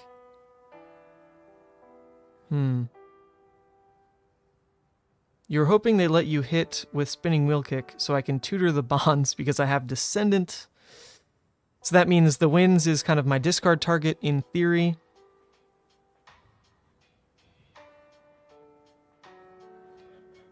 So my resources are going to go here, here, here, in theory then. Here, here, here. And then it doesn't matter that Soul Bead goes into Dragon late, thinking. Because if I'm going for Bonds this turn, Bonds is just pulling Fluster Fist anyway. So that lets me not care about combo. I can throw Soul Bead at Kyloria, Fluster.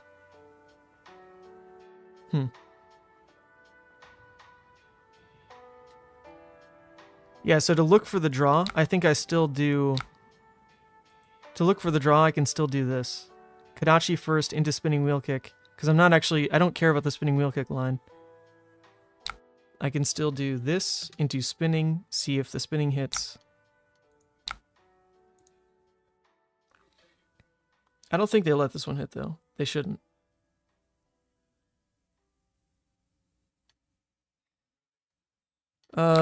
If they block this one, then my turn becomes Soul Bead here, Kodachi, 100 Winds, Arsenal, Descendants, probably fine. Another Oasis out of them, that's all 3 Oasis down.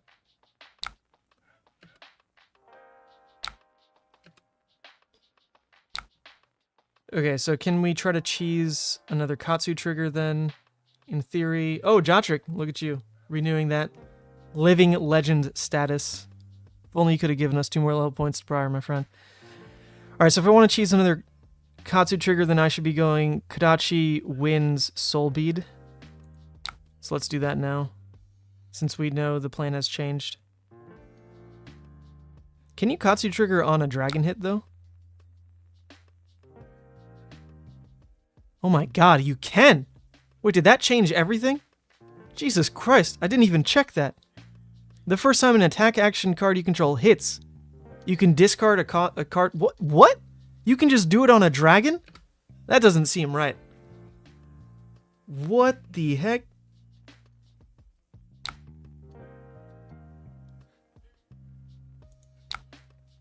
That's crazy. Did that change the turn? 100 wins first to trigger Mask Momentum on Kyloria with the Soul Bead. Katsu triggers, yeah, on Dragon. Okay, yeah, we did just learn that. Yeah, okay, so you're saying 100 wins before the Kadachi. That's the switch? It's less telegraphed doing it that way? I could see that. I could see that. Yeah, well, unfortunately now I can't use Katsu's ability. I mean, they're letting it happen. We get the mass trigger go again here. Honestly, I guess we only look for like a 0 for 4. This doesn't really do much. It's not the best mass trigger in the world. Alright, where's my Hardened Cross Trap? Not relevant. Not relevant. I mean, this hand is just nuts for next turn though, right? Like, it's just nuts for next turn. Mass Trigger was wasted. So how would we not waste Mass Trigger on this kind of turn? Was it possible? We've Kadachi'd there. Spinning Wheel Kick. So I think we just don't Kadachi here, in theory. I think this Kadachi was bad. This one. Because then it could have ended up being 3 more damage if we just throw the Gust Wave. So this seems wrong. But then are we really trying to waste the Gust Wave when we have this kind of turn next? I don't think so. I don't think so. If they CNC and we're forced to give up something, I'd rather give up the yellow Surging Strike, I'm pretty sure, over the red Descendant.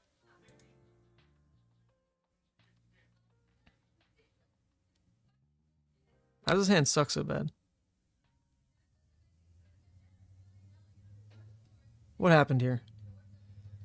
Well, I'm gonna just kill Viserai next turn. That is happening. I guess? Do I care about Viserai? I mean, this hand doesn't really work, is the problem. I'm gonna have to pitch a red Tunic for Surging into Descendant. I would then discard a Soul Bead, Bonds, do the Bonds thing. Yeah, so I don't need a blue, I guess, on this turn. I didn't need a blue. That ends up with me arsenaling a Soul Bead again at the end of the turn. The difference would have been a blue lets me clear Viserai really easily. Do I just like slow way down then? Just block 6 on Viserai, Kadachi kill it, wait? I think I just want to wait. This doesn't seem worth it to force. This hand alone is pretty nuts. So I can just kill the Viserai and just wait. Just wait.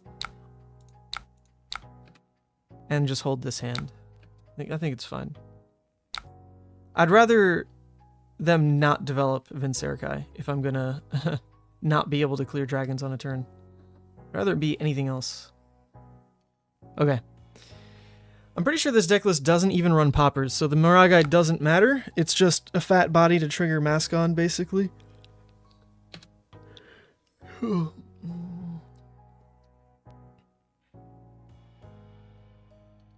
Yeah, who cares? Miragai, 2 cards for 2 damage? Easy. Double Miragai? Man, I could not care less, my friend. Alright, we've got the blue, so this turn pretty easily tells me I'm going for the Bonds play, obviously. Kadachi, Surging, Descendant. But, I mean, these need to hit for that to work. They need to hit. So maybe I block with Breaking Scales. That could be a thing. Because I'm looking to basically make Descendant hit, otherwise the turn... I mean, the turn doesn't, like, fall apart if it's not Bonds. It's not awful. It is not awful, because I still get to then just pivot into getting kind of the E-Strike off instead. Seems pretty okay. So yeah, I don't think I need to Breaking Scales. I'll save that for like a potential Snatch or Dust Up. It's fine. You hit a dragon here? Oh, shoot, you're right, because Katsu triggers on dragons. We learned this. We learned this. Oh my god. Yeah, that's crazy. It's true. We learned this. We learned this. We did read the card, and we're very surprised. But yes, that is how it works. Whoa, craziness. Okay. So in that case, I still Kodachi something first though, right? What am I grabbing this turn, I guess is my question. It can't be Dishonor anyway, so I guess I don't care about combos specifically after bonds. I could pivot to Kodachi's then.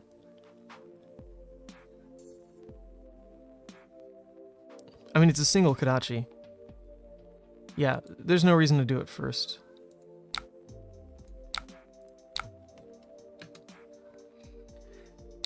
Okay, and in Arsenal, I think Inline Strike's a bit better, right? Or do I discard E-Strike? Maybe E-Strike's kind of bad value in this matchup.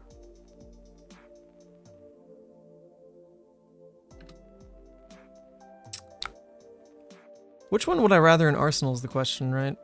E-Strike's more flexible. There's no reason it should be Fluster ever, right? Yeah, there's just no way. So let's save the E-Strike. I'm discarding Fluster, yes. I'm grabbing a Bonds, correct. I am Descendanting your face, which is threatening a Mask Draw, to be fair, because if they let this hit, then I just Bonds the Moraga, I guess. I get Spinning Wheel Kick here with Bonds. Okay. Let's think about that. I can't get Spinning Wheel Kick. Have I... Whoa. Was that last... Oh, wait, no, I can. It's right here. I was about to say... I didn't see it. Okay, it's right here. Bottom left. So if I was getting Spinning Wheel Kick, then it actually should have been... I keep the Fluster. Yeah.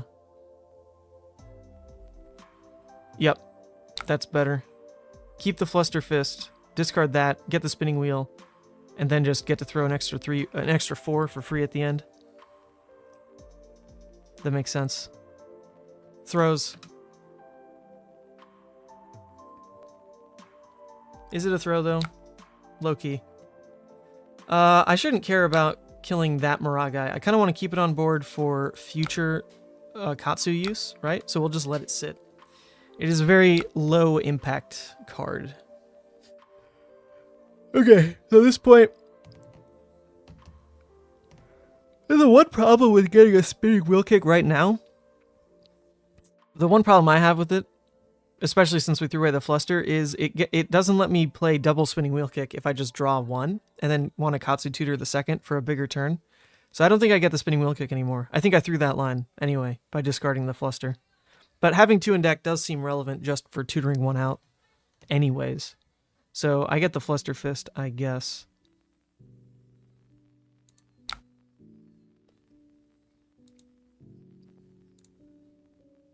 Seems okay.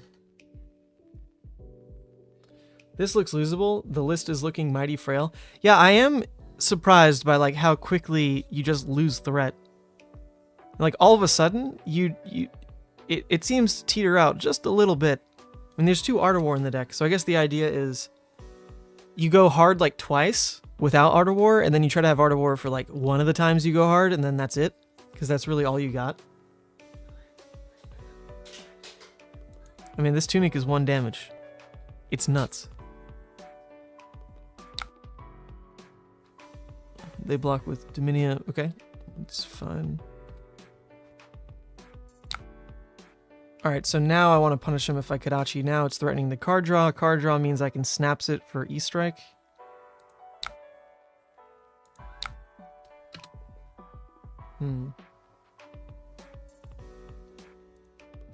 Yeah, there's no Soul Beads. That double Soul Bead draw early. I mean, granted, they blocked 3, but obviously would have preferred these to be like blue block 3s. Just get them out. Alright, they're throwing their Flame Scale to block this. They're respecting the Mask trigger. Sure, makes sense.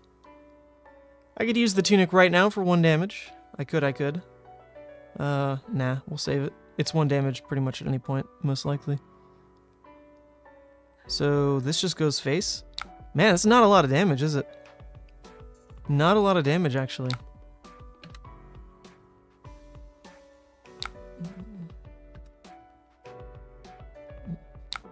Playing a stand cover. There goes that. Huh. We seem to be very low threat, you know? Very low threat. I need the last big turn to be with an Art of War. Or I have questions about how much damage there really is. I have questions and concerns. Does this list even run the whelming stuff? I don't think it does. I mean, we never block. Wait, let me check. What did it run in this? -2 Lord of the Wind, -2 Soul Bead. So wait, what? So Surgings are there, Whelmings are there, and 1 Lord of Wind is there, but no Magenshis, right? I'm pretty sure the Magenshis are out. No, the Magenshis are in theory? No, they're not. But this is such a weird sideboard to read. There's pluses and minuses. No, I don't think they are. Okay, I do have concerns. I have concerns.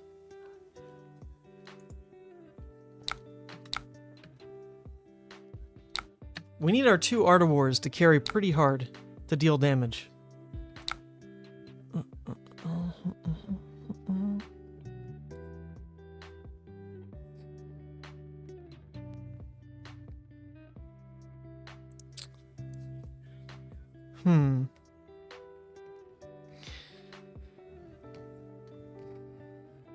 Yeah, like getting the free trigger feels cool and all, but it can't be right to just keep burning threat so hard. Like, this might be a turn where I just play these cards for the numbers, get the Kodachis going, and E-Strike. It might just be it. That seems okay. Right, just a Be Like Water's a 3-go again. This is Kodachi. I can Tunic for Surging if I want. I can E-Strike for 7 as well. Just try to make the middle hand's damage, or go hard. Or go hard, tutor out the Whelming. I'm pretty sure the Whelming's in the deck. Like, they've got to be in the deck, right? Like, you would never take those out. So I guess we still go for that. We'd be losing a blue for it, which is not the biggest deal. So is that alone worth throwing at Maragai first? Nah, no way. No way. Tough. So in theory, we're discarding this, so we want to just like play this guy. It doesn't matter, or we keep him in hand. Sorry, I think. Or we keep him in hand for like an E-Strike play, save the red. So we can still just Kodachi now. First, I don't think we're tutoring anything that costs.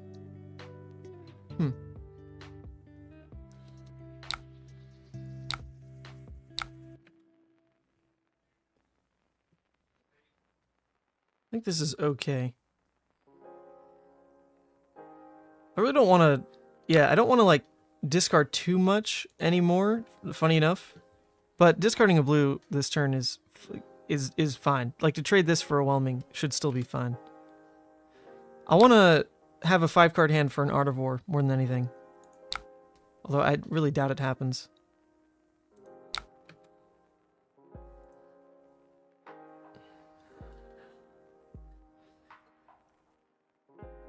Could Kodachi face then Maragai? Then throw Be Like Water at Maragai? Oh, yeah. That's true. Yeah, because the Kodachi hit. Yeah, that's super fair. Kodachi hits, so this Kodachi goes here. Be Like Water here, Mass Trigger. Yeah, that's totally right. Isn't it? In my head, I'm ignoring the Maragai until, like, I need the Katsu trigger. But it was free. Them letting this hit means, like, I just trade this card straight up. Yeah. True.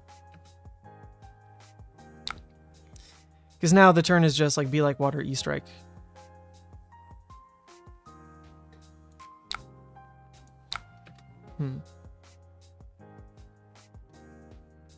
Art of War is kind of bad in this deck. Team Poland even said that on video a few days ago, just add more bonds.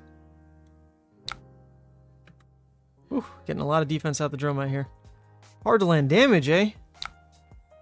So I should have used Tunic at this point. What, 2 turns ago for 1 damage? Because it's about to be second Tunic and just have not used it. It just didn't come up. So using it for 1 damage 2 turns ago means we'd have it up again next turn anyway. So I wonder if we just use it now. There's no point. Because they blocked this, so we can't even like make it change how Mask is threatened. We'll just say buff power. It's free damage right now. It's higher value to draw a card, but there are bad draws. And they only have 1 card left and no armor, so this does land. Yeah, this isn't Fire where you can just play it out.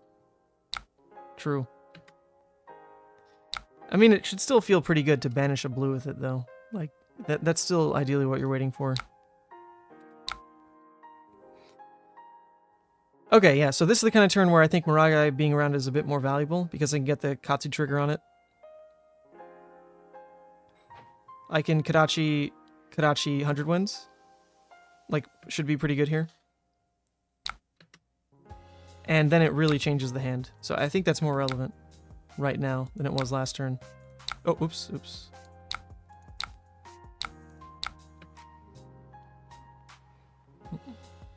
You have Ancestral Empowerment? Or we have Ancestral Empowerment? Yeah, but they do have a Seekers. They can play around it. It costs them a card. So, there's that, I guess. You really wouldn't, Kadachi Miragai here, 100 wins the Miragai, get the Katsu get the Mask Momentum trigger off first before doing anything else? I think I still want to do that.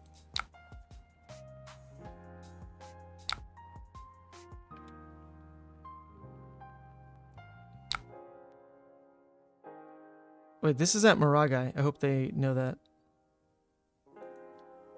Yeah, that's at Miragai. Undo that, friend. This is at Miragai.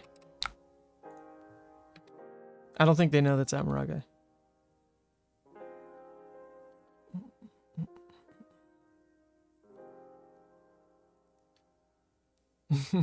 There you go, Potsy. Alright, now 100 wins, hits Miragai, we get Katsu trigger, we get Mask trigger. And we can stack them so Mask draws first, right? We're allowed to do that? Yeah, okay. Mask first. Let's see what happens on the Mask draw. And even bigger than that. That is not relevant this turn. Because we've already dealt kind of too much damage for this to matter. So getting rid of that doesn't feel awful. We would trade it just for, I guess, another 100 wins into Whelming. That'd be it. Arsenal the Ancestral? Like, that's the turn? Really? No. There's one resource. We want to spend that resource, right? Pulling out Spinning doesn't feel good, though. 1 for 4. It's the same as a 0 for 4 with the wins. Wasted a resource. We might just end up Ancestraling whatever we draw. Which... Or, not whatever we draw. We'll Ancestral on the next 100 wins, which in theory could be a draw into a Surging, which means we could Tunic into Surging into then drop Whelming. So we should give up the even bigger. It's what doesn't work on this hand. Right? Yeah. Yeah. I think so.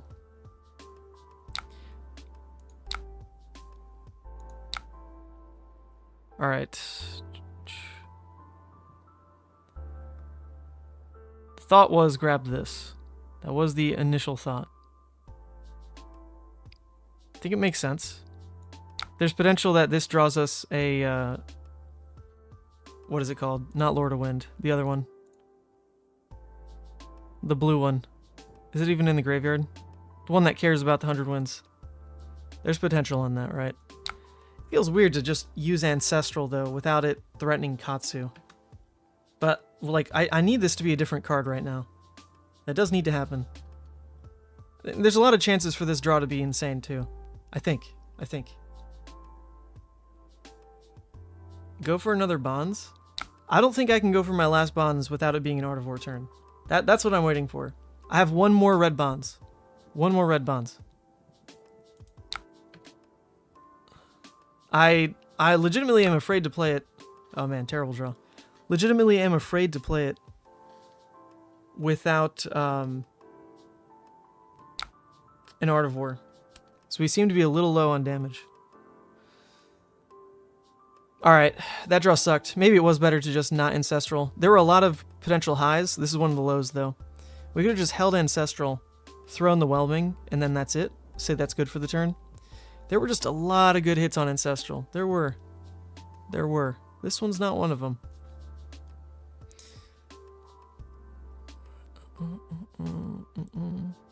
I guess we just get rid of the blue. Screw this card. Get out of here.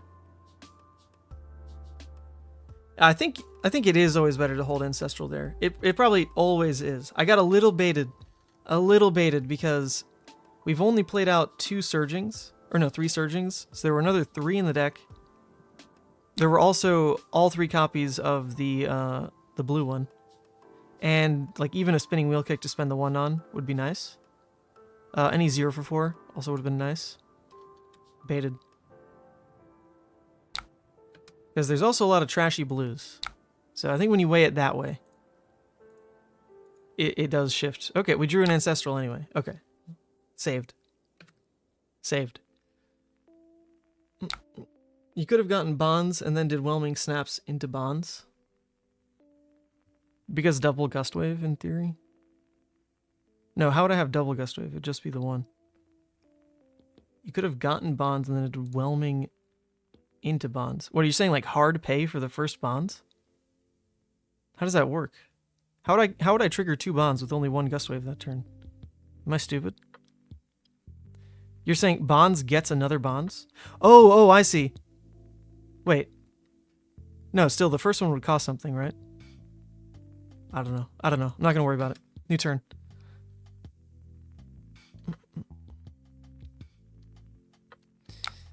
Dromai, don't care. So there's no Magenshis in the list. A little sad, because we kind of have cool stuff here. Kind of do. But no Magenshis in the list. So even without Art of War, this is basically a Bonds turn, right? We've got Surging, Gust Wave. We can poke the Gust Wave with Ancestral. They probably Seeker's Legs, though, so we should have Breaking Scales. We should have blocked with this, to be fair. Yeah, that always should have happened.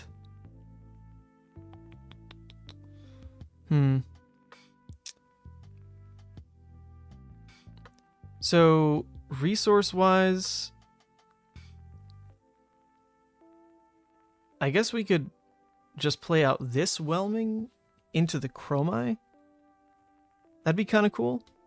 We don't need to play the red one then. Right? So we can just go Kadachi.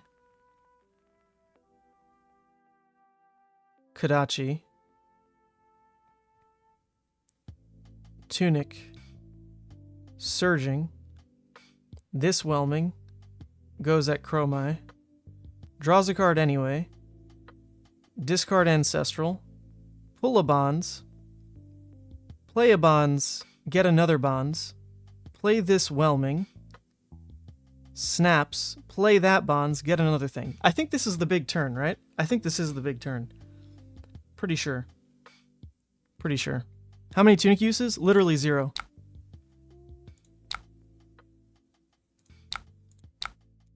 Literally 0. But to be fair, Surging or Hardened Crosstrap didn't do anything either. I think if I knew the matchup better, I would just be using Tunic for Kadachi every time, because it could have done 2 damage so far. It could have done 2 damage.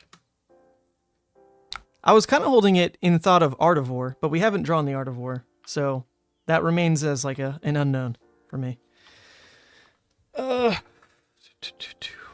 So we actually don't need to Tunic right now. We have an unknown draw coming with the Gust Wave.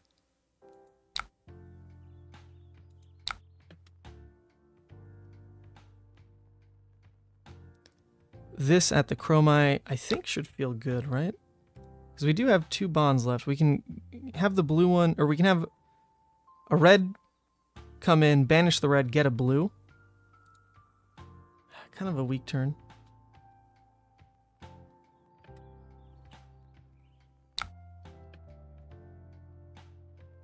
We're learning.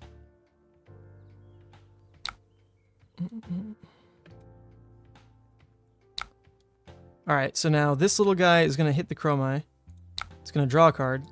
And we're going to trigger Katsu. Which, in theory, I think I can stack it where this draws a card first, and then maybe I discard that to Katsu. Right.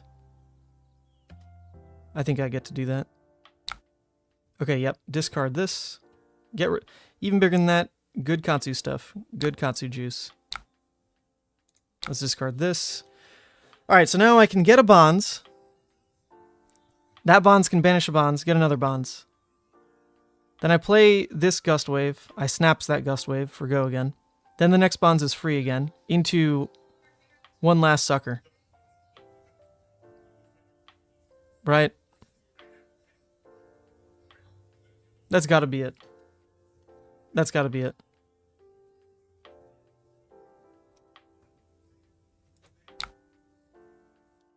That just, it seems like what I do. But this is it. Like that, this is the last big turn.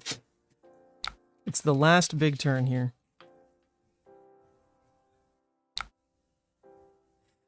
Yeah, this lets me get the next one.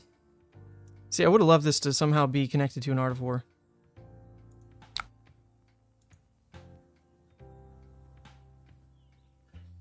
Or even like this to be a Descendant right now.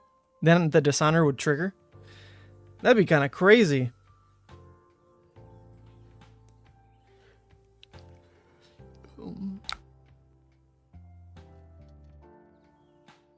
Wrong Gust Wave for Dishonor. Yeah, Dishonor's just going to be 4 damage, is the deal.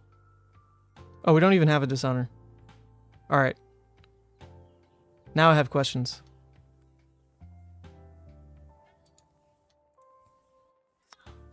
Can it be a red Fluster still? It can't be a red Fluster. Oh my god. There's not even Dishonor in here. Interesting stuff. Alright, well, we'll see what the Mask of Momentum draw does then. This is feeling rough. Alright, well, Ancestral now, I guess.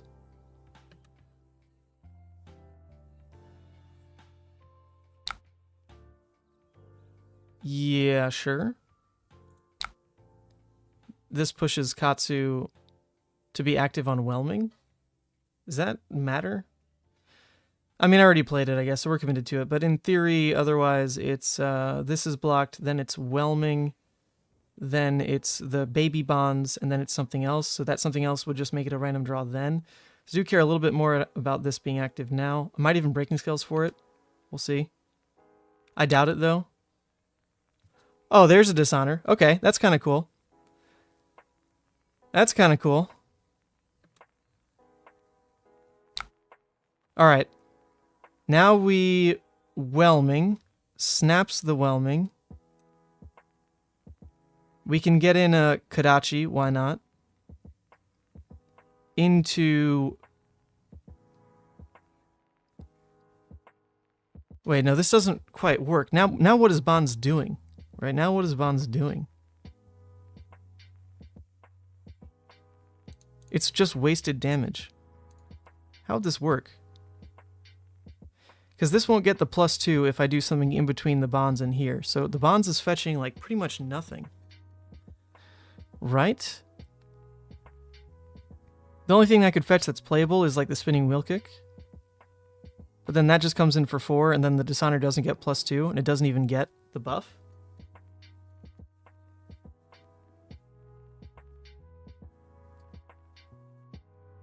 Seems kind of bad.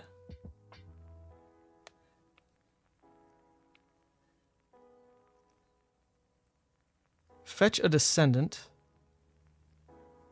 Oh, interesting. Fetch a Descendant and make Dishonor live, even though it doesn't get the buff. That's kind of interesting. That is kind of interesting. Yeah.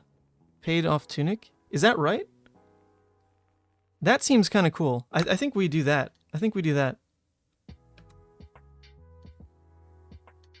There might even be a Mass Trigger involved on this turn.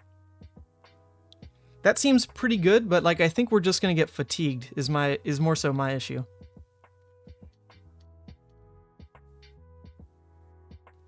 I'm hoping that this card just doesn't block 3 for whatever reason. It most likely does. Alright, let's see what Mass draws. Oh my god, it's happening.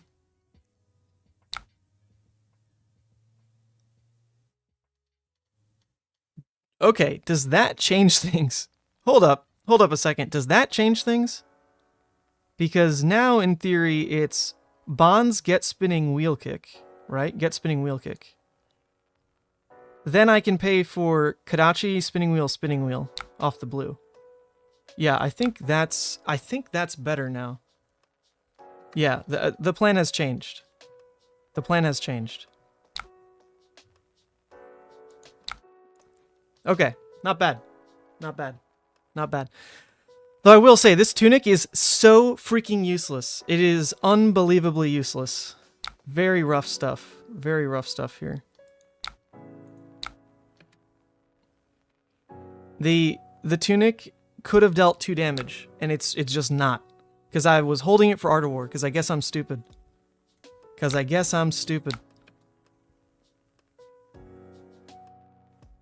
Okay, well, okay, this was huge. This actually, massive turn. Like, actually massive turn. Very interesting deck. Holy moly. And I guess we try to breaking skills, right? Like, we just force them to have something, or they die. Holy shit, what just happened? Oh my word. Is this my new favorite deck? What is going on, dude? Katsu is unreal. That was so interesting. So interesting. Yeah, man. Thank you for the game. Oh, oops, I'm typing that in my thing. Thank you for the game. Super fun. From my POV. New to the deck. Try playing against Lexi. Okay, hold up. You understand? Team Poland said that this version is supposed to just smack Lexi. Let me pull it up. YouTube Pheno Black. The reason they built the deck this way was because supposedly, look at this. Look at that thumbnail. Look at the bait. Look at the bait. Lexi Killer, they say. Lexi Killer. Team Poland's Pro Tour Baltimore Katsu deck. Supposedly a Lexi Killer. I mean, if all you need to do is have 3 insane back-to-back turns, you get those more consistently than a Lexi gets her 3 back-to-back turns, right? Like, that lines up. That lines up. But does it actually work? You know, in my head it works. In my head it works. It's what they say works. But I guess let's see. Let's try to play against Alexi. Let's try to play against Alexi. Lexi, please. Let's do it. I have killed 0 Lexis. Yeah, but I'm not the one who built this list, or honestly can speak for it in any capacity. I'm just trying to play a Katsu list someone else worked on so I can learn the hero. And supposedly this was a Lexi Killer version of Katsu. Because you can build Katsu many a way, and this version supposedly is a Lexi Killer. Now, me personally, I'm surprised I've won even a single game. So my experience is not going to be enough to call one matchup one way or another. But if even I can beat a Lexi, if one shows up here, then maybe the deck's doing something. We'll see. Team Poland kind of clueless, though. Nicola, whoa, calm down. Can't call him out like that. Teklo talking about the Dishonor line opening up the fatigue strat. That definitely becomes a fallback plan. Right? That definitely becomes a fallback plan. I think the mass trigger draw just told a lot about how we had to pivot for damage to be relevant. Like, whether or not, you know, they block with one more card and, like, live at 3. I think by them just even getting to, like, 3 life at that point, with us still having 2 Art of War in the deck, still having 1 more Ancestral, still having Breaking Scales, like, I think the draw on the spinning wheel just made the plan change. Like, even though Dishonor still opened up the fatigue, the damage was relevant enough just because they were down to 2 cards, and it seemed like one of their cards didn't block. Which is hard to believe. Like, what is that card then? Right? Can't be... Like, they had Ash, so it wasn't a Sand Ward. I doubt they run Potions in that matchup. So it could have been like an Oasis, but that's not likely, right? Because they never shuffled, and we saw them pitch 2 Oasis, play 1. Or no, play 2, pitch 1. So I actually have no idea what their last card was. Because even if it blocked 2, they would have used it, right? What doesn't block? Potions? You wouldn't run the Potions in that match. Semblance? You wouldn't run Semblance. Am I crazy? Is there another non-block in Dromai? Remembrance? That's actually decent. It could have been a Remembrance. I doubt they run it in that matchup, but it is in the deck list. So maybe they just included it. It could be Sand Cover, but they had 3 Ash. They did have 3 Ash. If it was even a Sigil, right, they played the Sigil. So.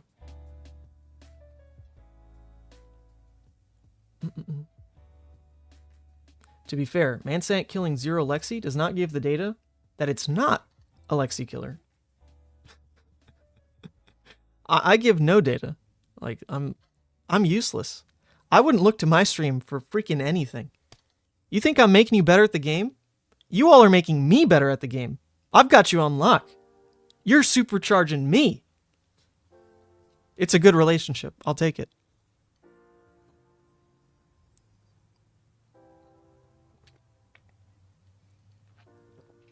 Playing Flesh and Blood when you're accountable to like over 100 people is pretty intense.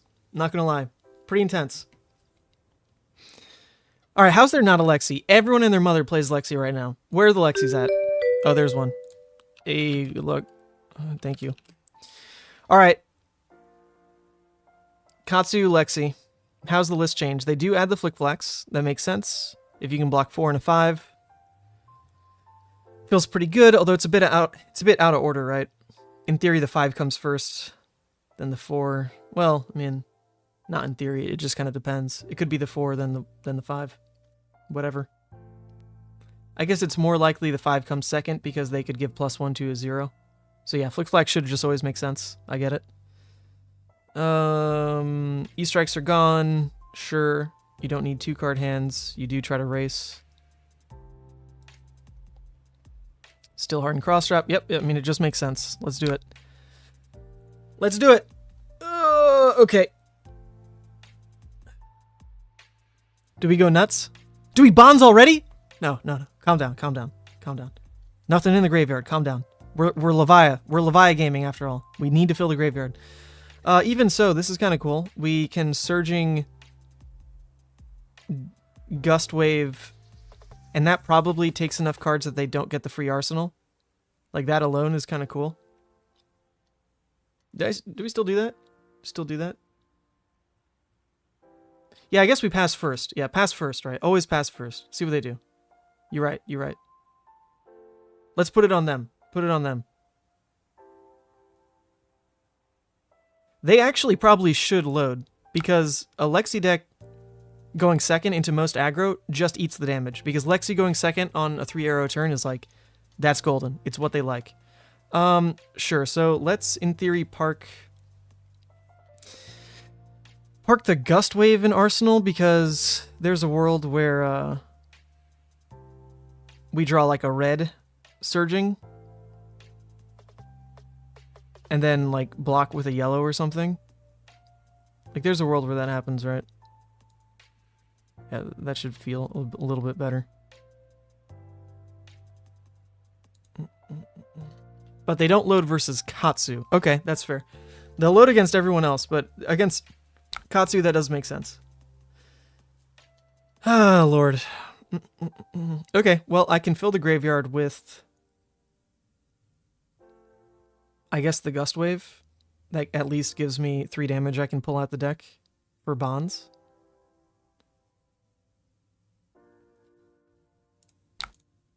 Sure.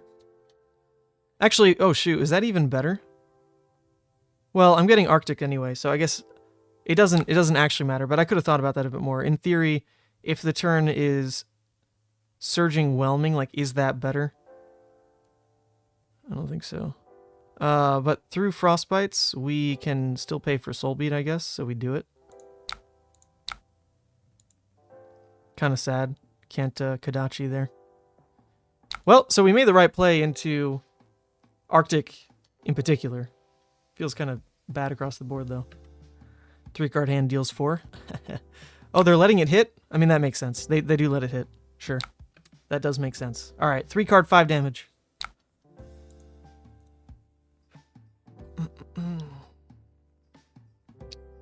Tough break. There's 2 Surgings at the bottom of the deck.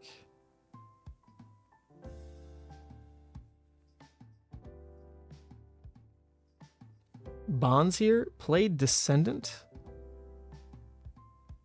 3/4/3. I don't know. Really? I don't know about that. I like the Descendant in Arsenal. Like, look what it's gonna do for us, right? Did they fuse? Oh god, they did fuse. Alright, so it's a bit of a frosty Lexi. I mean, that made sense. We did see these, but sometimes these are run even in fuseless. Now we're seeing the fuse arrows. Alright. So, in theory...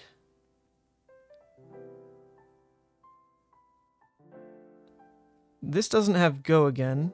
So, in theory, their turn is either chilling 0-cost arrow, then Winter's Bite. Like, that's worst case. Is that's a 0-cost arrow, and they go this, Winter's Bite. That still only takes a blue. So I think we can say no blocks pretty safely here. The problem is I wanted to discard the Fluster, right? To the Katsu trigger.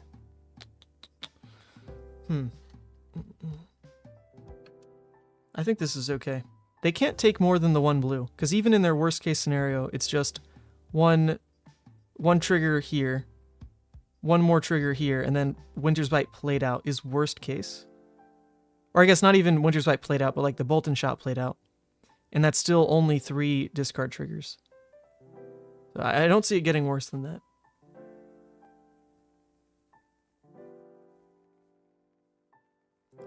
Rose Among Us. I know a Rose. I don't know if you're the Rose I know.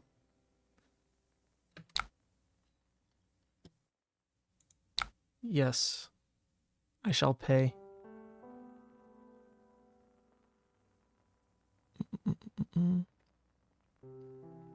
So Descendant, if that's really what our turn is, Descendant comes in, we Ancestral to make sure it hits.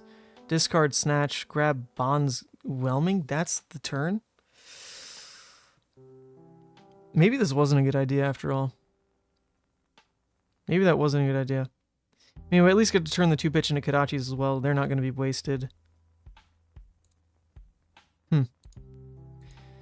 Not the explosive turn, but to be fair, we're playing in a disruption, so we can't have it all. We can't have it all.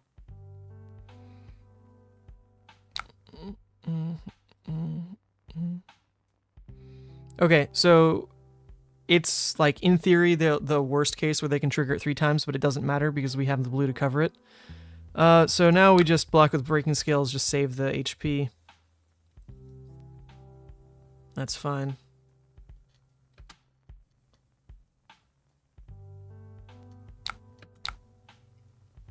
Yep. Recon Greed for Mask Momentum. That's super fair. They probably just don't block. Especially with this kind of hand. If they shoot the Bolton, I mean, they probably shouldn't, right? They should hold that for like a Rain Razors or something. Because they see that I have the one floating right now. So they shouldn't shoot the Bolton. They probably keep the Bolton there, Arsenal the Winter's Bite.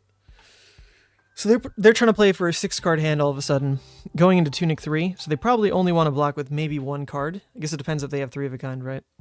3 of a kind would swap it, make them want to block with 2, but they don't naturally just want to block with 2 otherwise.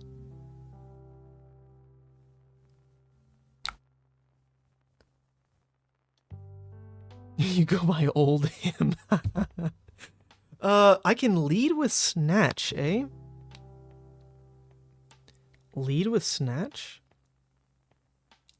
Interesting. I kind of like that. If this is a short game, They don't ever one card block a snatch either. If we lead to a snatch, snaps... Nah, that can't be worth enough value, right? Like, we're going to force the... Well, actually, no, it's a good point, because the snatch is the break point. So if I play for the Descendant Gustwave, Ancestral, so it hits, I'm really hoping that the card I draw is a 0, because I don't want to give up the snatch. Or I guess I do, right? Oh, shoot, that's confusing, because this is the end of my turn. It doesn't have go again. So maybe the snatch doesn't get good value. Maybe it is my discard. I kind of like this, so we're just going to try the snatch first. Snaps. We're just going to do it. Just going to do it. Just going to do it. Learning. Learning, learning.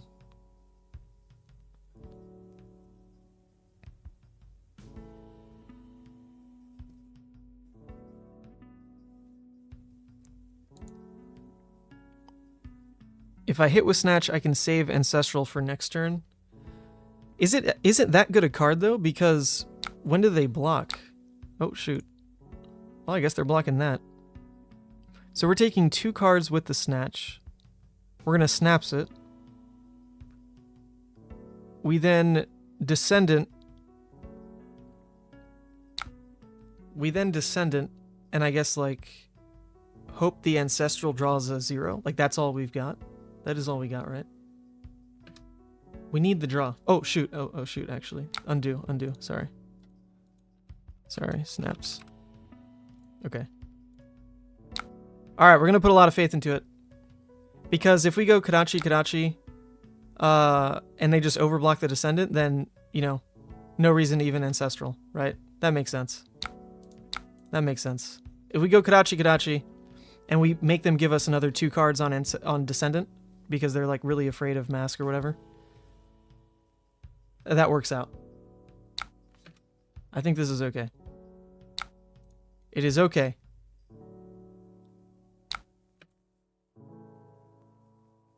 And this threatens 2 draws, which should definitely find us a 0 cost. Like, there's no way we find a 0 cost. Or we don't find a 0 cost, rather. Watch it be like double Art Award draw. It's gonna happen. It's just gonna happen. But if they're afraid of breaking skills, which, I mean, they might be, they're gonna give 2 cards on this and we just save Ancestral. And, like, that is good enough. That is a good enough turn.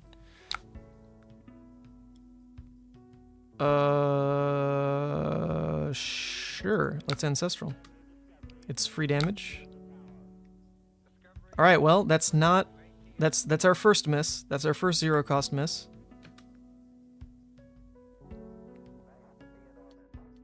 Don't AE here? I would have not drawn a 0, though. I feel like I need to dig twice, or it doesn't work. See, like, the only reason it works now is because of that draw. Save it at that point? There's no way. Look at that draw. The draw just ends the turn. I'm going hard now. I can go Bonds and Flusterfisk. Just discard the Ancestral? What? It's 1 damage. I got faith. There's... Oh, come on. Come on. No way. The Minor Greed is fine. There's no way the Minor Greed is wrong. There's no way. And we actually got hella rewarded. Look at that draw on Fluster. Because we dug 1 extra. We dug 1 extra. Now we have a Fluster we can pull. That's worth it. Come on. That's worth it. Yeah, exactly. Pokey's got my back. It's 1 extra damage and another dig. At that point, like, that is worth alone. And the payoff here was insane. What the hell? What the hell? Like, that just skyrocketed what we can do.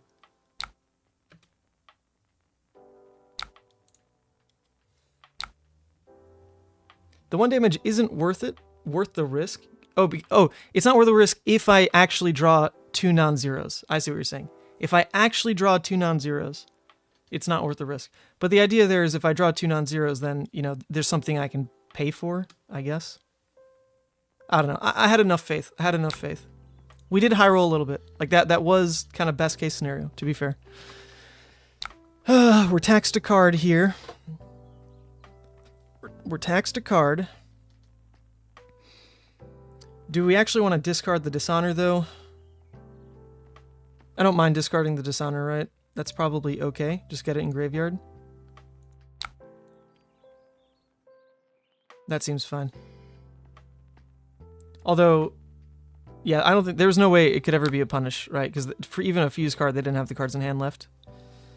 Okay, so... little awkward now. To not take damage, my turn can just be block, block, Kodachi, spinning wheel. Or I can just say screw it. Take the damage. The turn becomes Kodachi, Kodachi, spinning wheel. Or no, I guess I wouldn't want a double Kodachi because I've got a frostbite. It'd be Kodachi, spinning wheel. Most likely discard then. Oh, but even another spinning is weird. So no, it's just lead with spinning. The turn would be lead with spinning. Discard, probably grab another spinning into Soul Bead. Would be the turn if I keep it. So I'm basically saying Remorseless deals 9 damage. You know, I think that's okay. I think that's okay. I'll let it deal 9 damage. We're pretty ahead. I'd rather discard the winds because I don't have one in the banish zone yet. 1 for 9 isn't even top 15 Lexi cards. You know, that's like almost true. It is, though. A 1 for 9 is pretty good, but that's almost true.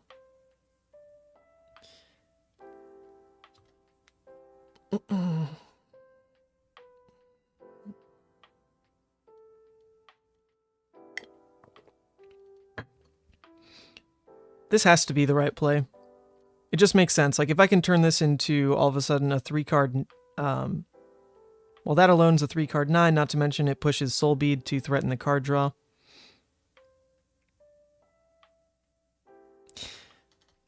Oh, I mean... The Frostbite does make that a worse rate, though. Because in theory, it should be a 3-card 10.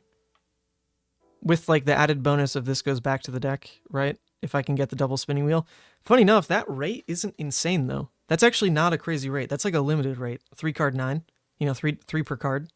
In a constructed format, it's kind of bad. I think it's about the ceiling of, like, what that's pushing your turn towards, though. Like, you're going wider. You're thinning your deck. You're... you know, pulling out exact threat that you need, yada yada. Yeah. So it's a bit more than just like baseline value.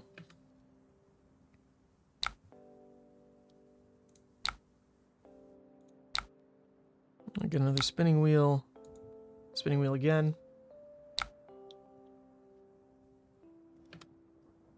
Only sad part is I can't breaking skills on this, but if they give me 2 cards for it, like, you know, huge win, right? Absolutely huge win.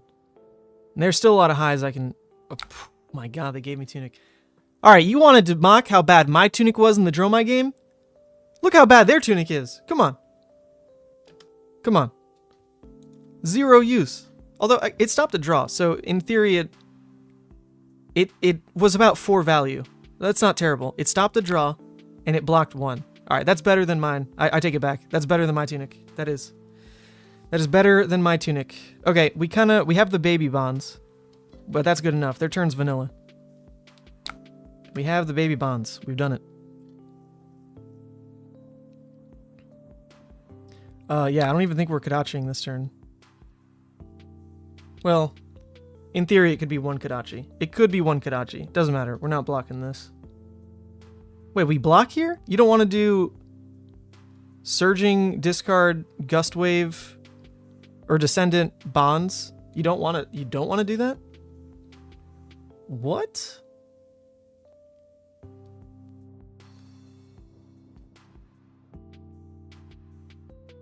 If Surging doesn't hit, what do we do? Well, I would Ancestral it and then hope to draw a blue. Or hope to draw 0. And then it will hit. No, that's actually fair, because if they double block the Surging, you're right. If they double block the Surging, it's going to be taller than the Ancestral would. Yeah, that's actually fair. That is pretty true. That is pretty true. If at this point they are scared, and they should be, they're at 12, they're going to double block Surging, and then an Ancestral doesn't actually get me over the top, and it's still a variance play because I don't know if I'll draw the blue. That's true. That is fair. I'll take it. I'll take that. Good assessment. I still want to make them scared, though. So, This play feels fine. Because if they let this hit, this becomes a whelming, right? This becomes one of these guys, and then it's a card draw. It's pretty cool. Pretty cool. If they give me the 2 cards here, I Arsenal Ancestral. Insane. I know. I at this point, I understand. I'm not pushing my luck with Ancestral if they don't block. The guaranteed draw of the whelming is, like, that's the ceiling. That's the ceiling of this turn. Well, actually, that's not true. The ceiling of this turn is I Ancestral. And then, like, natty draw the whelming or something. No, the ceiling is I Ancestral into Ancestral, play the next Ancestral, draw like a blue I don't want, discard the blue, then get the whelming. That's like the ceiling. We're not going to go for that, obviously. Obviously. Let's just turn this into 4 damage draw card. I get it. I get it. I do get it. Yeah, I mean, that's just too good. Like, that's just nuts. They get punished here. They decide to not block 4, and now they basically have to block 4. I mean, they don't have to, I guess, but Jesus. Probably should. This threatens Mask, so I guess we do it. Right? Yeah, I should throw this. There's no reason. It's not good enough for Arsenal. If I turn it into Kadachi's, it's the same damage. Yeah, so I just throw this. Throw it. Mask. Oh, baby! Chuck scales on it if they take it. That's fair. That's actually fair. I probably should have done that, right? They go to 1, and then I can just, if anything, Kadachi lock, no matter like how bad their turn is, or how good their turn is. That's a good point. That is a good point. Just force 1. Force 1. They're likely to play around breaking scales at any other point anyway, because, you know, what else can they do? It is a good point. Good point. Good point. I think we just absolutely win, like, no questions asked, though. Yeah, we ignore everything, because I'm pretty sure, like, what's the worst they can do? This is going to deal basically 5, 6, 7-ish damage, most likely, because we probably lethal them with this and this. So that's a 1 for 7. That's nothing. We ignore it. Insane. 1 for 7 is so good, and we're just saying we don't care. This one we might care about. Nope. It doesn't fuse, right? Yeah, it does not fuse, so we definitely don't care about this one. This one, no one cares. Oh man. Jesus, buddy. Lexi killer confirmed, eh? Yeah, man, rough. Lexi killer confirmed. Look at me. Yeah, that was a terrible 3 of a kind draw, though. I mean, they got their 3 arrows off, which is what they wanted. They got 3 arrows out of it, but the fact that they parked the blue Bolton before seeing, like, any relevant Rain Razors was a big win for us, obviously. Big win. Sample size, 1 game. That's all we need. Pack it up. Take it to Worlds. I'm ready.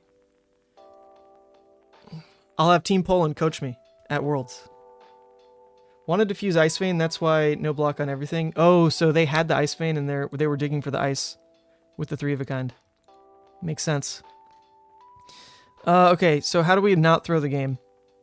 I'm pretty sure we can do anything and just not throw the game. It probably should have... I mean, it should have been a Kadachi first, most likely. It doesn't matter. Doesn't matter. We win off this alone. We win off this alone. See what the draw is. Breaking skills. Boom! GG's. Yeah. Alright, we did it. Sample size 1. We're untouchable on Katsu. It was my... I lied to you all. It's been my pet deck for years. I've been playing this longer than you've ever known I played Levia. It's true. God dang, dude. This deck is cool. Did we even have, like, a good Bonds turn? We had 1 good Bonds turn, and it wasn't even the full-fledged Bonds. We got lucky because we got the 4 damage Flusterfist that we weren't expecting. But that's only a 1 damage difference, because we thought it'd be a whelming. So our, like, bad Bonds turn ended up being a 0 for 8. When we thought it was going to be a 0 for 7. That was like the only spiky play we had.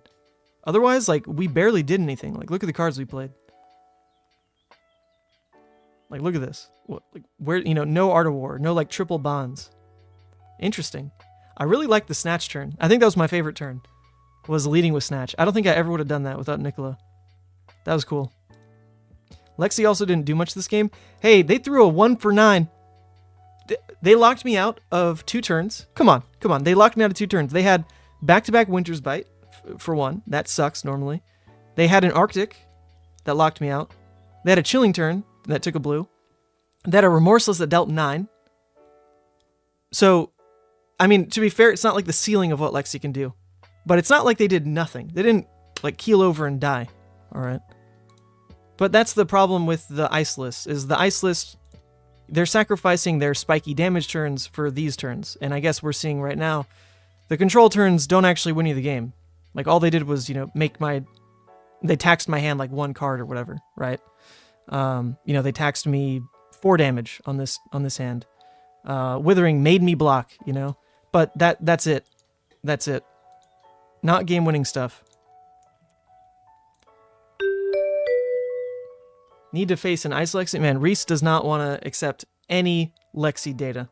Nothing's going to make him happy. I'm going to play against another Lexi, and they're going to be like, oh, well, you see, that wasn't the Oceania Lexi build with triple Art of War, so it doesn't count.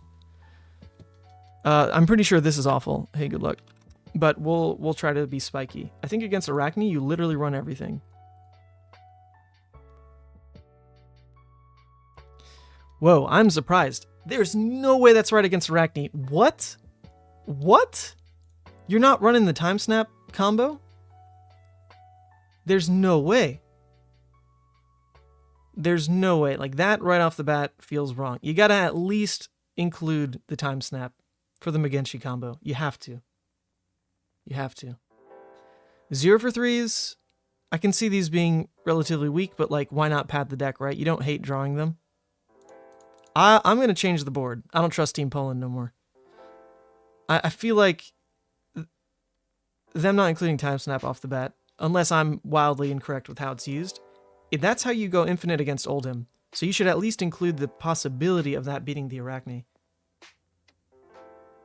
Right?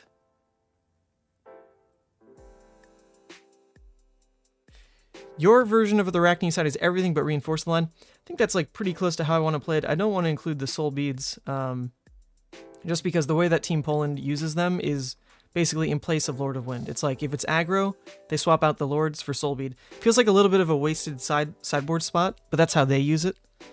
So I don't want to dilute it, I guess, too much with that. But all right, let's see it. Let's try it. This will be a weird one. This will be a weird one. More cards in deck, more dilution of my combo stuff, a really long game. Time to buckle in. Let's do it.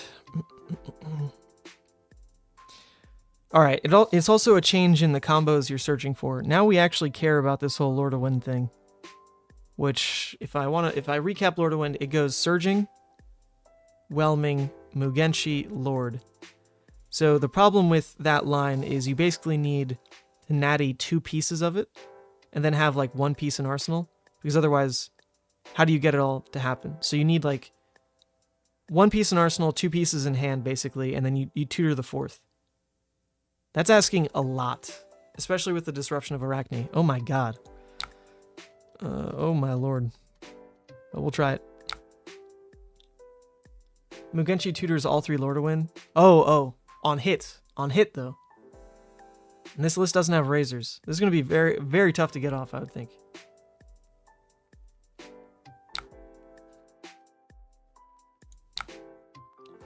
Do I waste an even bigger than that?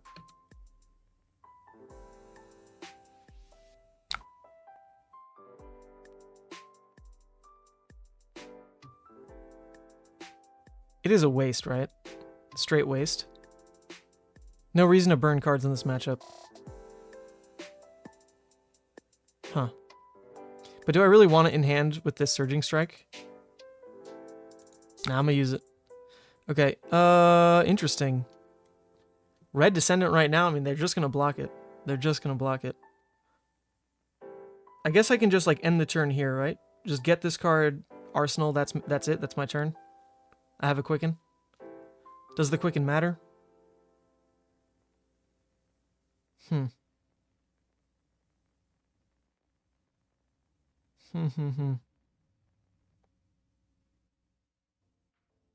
I guess I probably should have done this right after the first Kodachi, because if I really cared about going for the surging play, my pitch is off now. I don't think I want to, though, you know? Let's put this one on the bottom, this one on top, then this one on top. I'm just going to draw this and Arsenal. That's it. It's my play. Probably terrible. Probably terrible. But let's do it. I have more Surgings in the deck than Gust Waves, just in case my Arsenal gets hit. Interesting.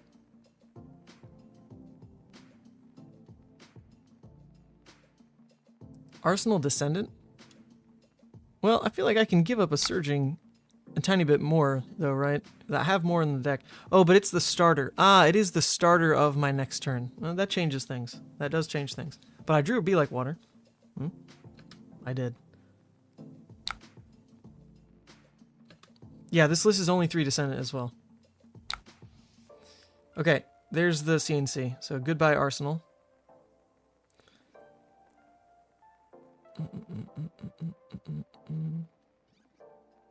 Alright, peace out, Surging.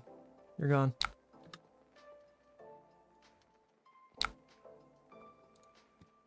Yeah, I mean, Descendant doesn't do anything here. It's kind of an awkward start. I'm intrigued. What do you do early game then? You can see, like, Be Like Water in theory. I can make it hit. I can pay to name it. I guess, in this case, what, Twin Twisters? And then I go search a Spinning? Spinning gets the +1? There's no way. No, but like searching bonds doesn't work right now. There's no target. Huh.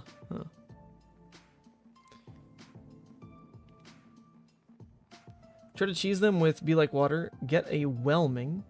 Okay, yeah, okay. Whelming, sure. Because it would get named. It would get named at that point. Name it Surging. I can see that.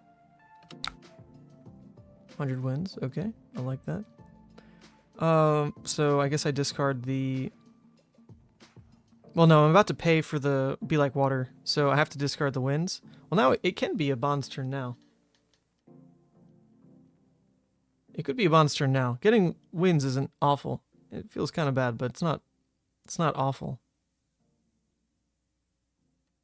No tutor, just keep cards in deck.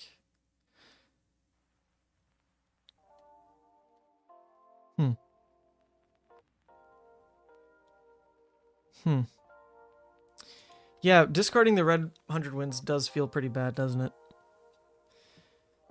It would. No, I mean, I can just discard... Oh, shoot. I wish this was a 0, right? Because I could just discard this, wins. That'd be kind of cool. It unfortunately can't be the play. So I guess we'll just pivot and save the Descendant, just go wins. That's it. Be fine with that. Save the Descendant. That seems okay. No.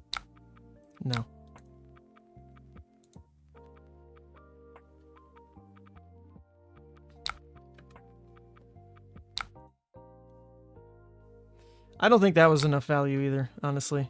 Turning a blue into 4 damage is fine-ish, but I feel like every turn we don't attack with Kodachis is a big waste. This game is going to go long, and we are going to get taxed the heck out resource-wise. Like, we just have to give up all the little tiny hits on the deck, basically.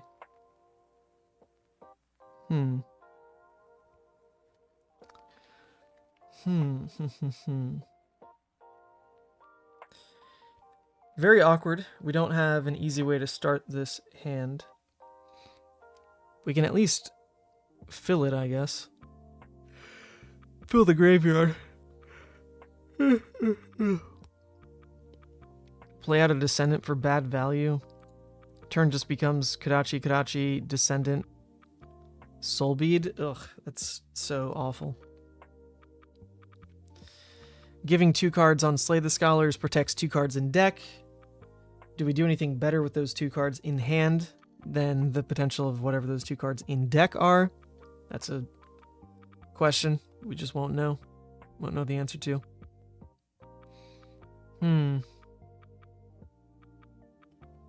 With no way to pump this, they absolutely block it, so we're really not getting the Katsu tutor this turn. The most damage we could do then is 1 blue becomes 2, 3, 4, 5 damage into 9. Like, we keep a 2-card hand, throw Arsenal, that's 9 damage. It's only 3 value per card. That's pretty weak. None of these in Arsenal feel too good either, so I guess we just protect the HP, but this is just the worst way to play into Arakni. You give them a card here, and they take a card from deck, is just awful. But it's like, it's really all we got. If I block with 2 cards, I'm giving up a red, and that's almost worse, because like we can hope that that's a blue. 1/1/4 is good enough. Alright, we're going to pretend 1/1/4 is good enough. I'm going to just do this. And I still pump it by 1. Okay. I mean, honestly, very likely it was like a shred anyway. Oh, this is pretty worst case, though. They got a red fluster. Now it's a leave no. That's pretty good. Well, we get free value on the breaking skills at least. Return a 1-card 4. They didn't get block value out of the black tech. It's a game of inches. Them hitting a fluster, very bad beats, eh?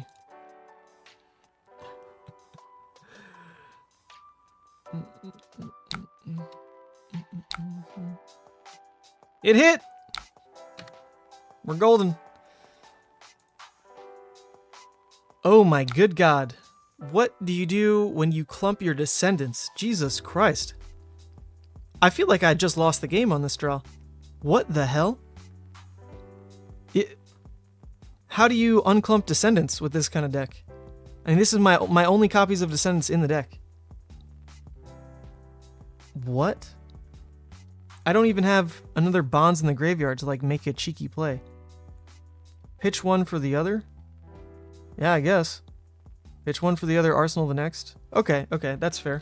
That's fine. That's fine.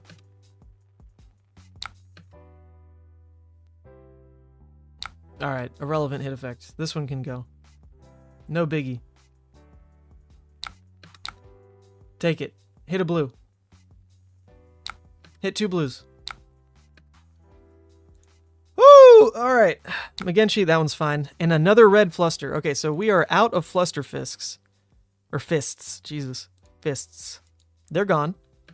They bought back an HP. Alright.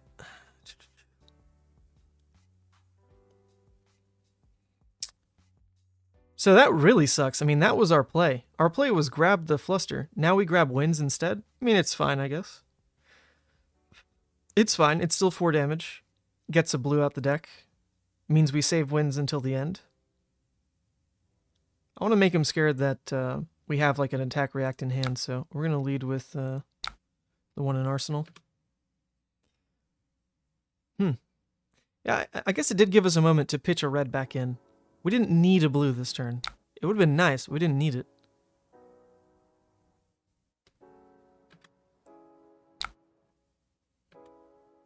Okay, a blue would have gotten cheesed anyway, and we're glad we... I mean, yeah, didn't matter. Okay.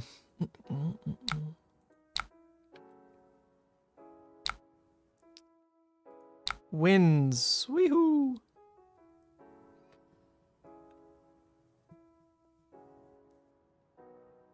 The wins lines are appearing more than usual.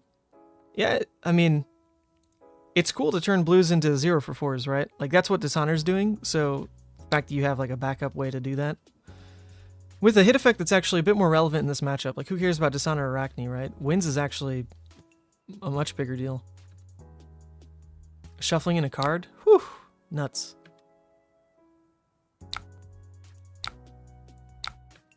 It gets blocked out every time, though. 14 damage pitching a red. I reset a new descendant. I mean, that only looked okay because they didn't have real disruption that turn. That only looked okay because they didn't actually have real disruption. Okay. And you probably do react this. They didn't de-react it. I mean, I don't think I ever snaps there anyway, but the shuffle is kind of a big deal. I'll take that.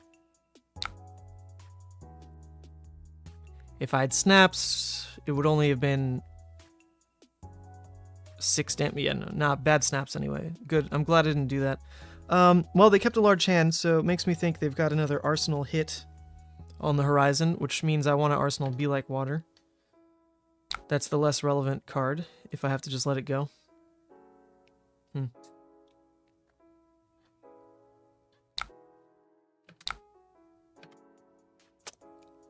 Maybe I should have added those blue soul beads, though. Been a couple hands with weird blue ratios, not gonna lie.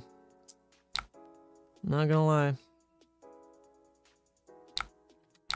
Okay, interesting. They kept 2 more cards. Are they actually running CNC Pummel? Are they actually running CNC Pummel in Arakni? That'd be news to me. I mean, if anything, they run like 1 Pummel. It could be the 1 Pummel. And if that's the case, like, you know, cool. It's the 1. If that is the case, we're glad we have E-Strike, because we'll have a pretty decent play with discarding a card and resetting Arsenal. So, sure. Guess we'll just let it happen. Or it's a sigil, sure.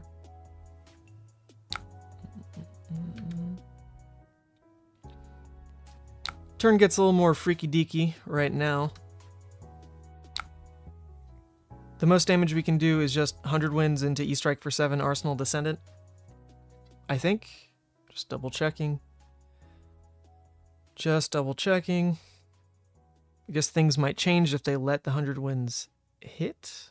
Not really, because I can't tutor resources. Well, if it hits, I guess it lets me get bonds, right? And then I can Tunic Descendant for bonds. Bonds can get Winds of Eternity again, because there'll be 100 wins on the chain. I mean, that's fine, I guess. So we'll see. They will block this, though. Very convinced. Very convinced. It's too easy a block for them. It's just 1 card. Alright, we can go crazy. Is it worth it? Let me do the math one more time. We Breaking Scales. We get rid of this. That gives us the bonds. We Tunic. Gust Wave. That's 3. Bonds comes in. 4. Plus another 4 here, so it's the 0 for 8 we're looking for, with the shuffle effect on a wins. Is that worth Breaking Scales? Compared to just making it a 2-card 7 right now, hold Gust Wave? Now that's better. That's better. We got the 2-card 7 right now. Holding Scales, holding Gust Wave. That's fine. That's fine.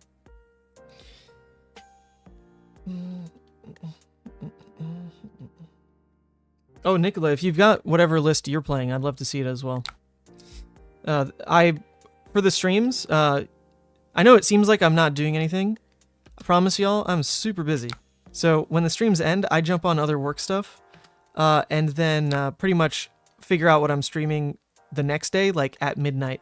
So I don't have time to like build novel list. I'll just, you know, play what I'm interested in that I've seen on YouTube or something. So if you've got a new Katsu list that plays differently, I'd love to see it. Might get to it. You can send it to me on Discord.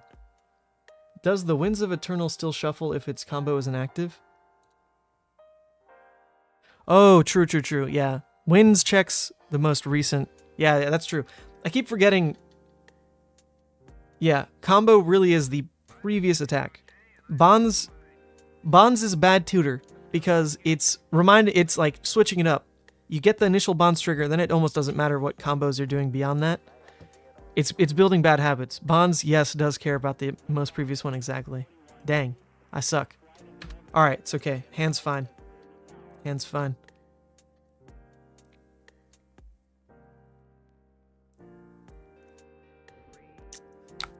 No Dishonor.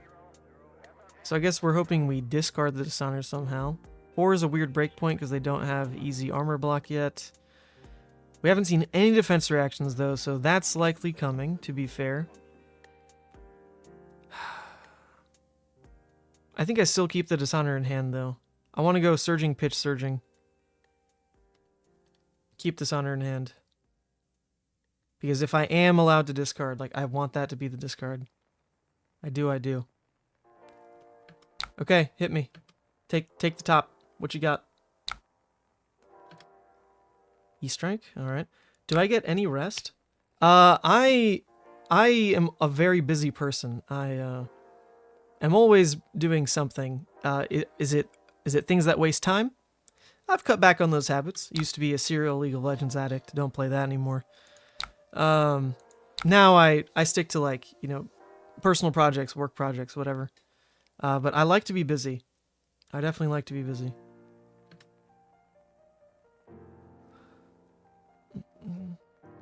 They block this every time. Who am I kidding? This turn's gonna suck. I should just pitch the Dishonor. This is way too greedy. Pitch Dishonor, keep the Descendant, or keep the Surging in Arsenal.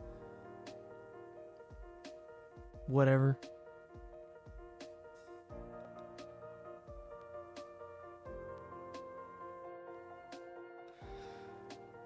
Yep, there goes. There's the block. So I guess I can still play Descendant next, like maybe that trips him up, right? Like, I'm still gonna try. So we get 2 chances on it. With Breaking Scales. There's a world. There's a world. It's possible.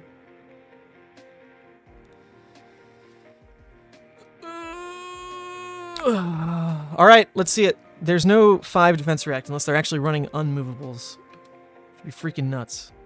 Don't be running unmovables, man. Okay, good. Good. Don't do that. Okay, we get bonds. We play les bonds. We get le Dishonor. Ooh, actually, we do want the Dishonor, right? We could go for the wins again, but Dishonor is threatening its hit effect. That seems better. I mean, not like Arakni's hit effect actually matters, but holding the 100 wins in Arsenal, I mean, that's just always kind of a relevant card. If I throw it right now on this turn, it kind of makes...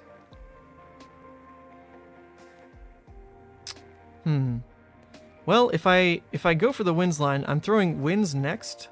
They're going to block the wins because they don't want mask to trigger. So that means wins will trigger, and then wins will shuffle the other wins back. It's actually higher value. I think I really don't care about the Arakni hit effect. So if we're going to interrupt how they want to block, I think it should be wins. Funny enough. Yeah, let's do that. Interesting. It's our last time doing it. It's our last shuffle. But I really could care less about Arakni's hero ability, and this is probably going to interrupt how they wanted to block on the turn.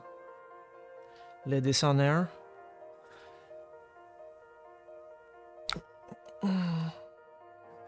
Interesting. Alright, now we 100 wins.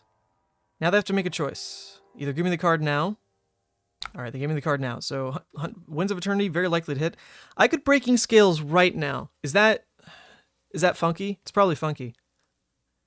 By Breaking Scales right now, it's just for a mask in Arsenal. Yeah, that's trash. We're not doing it. Nope, you can have it. You can deny the mask. I'm fine. Decent turn. Decent turn. Especially if it hits. Especially if it hits.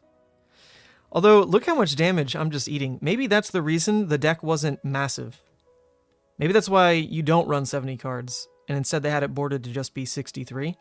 Because I'm literally not going to block anything Arakni does. I'm just going to say no blocks, right? And the Arakni can't actually just full block the Katsu forever. They need to interact back. They have to do something. Maybe I should have Breaking Scales to play around Codex. That might have been the one thing, right? Just a card in Arsenal is going to make their Codex worse, if that's what this is.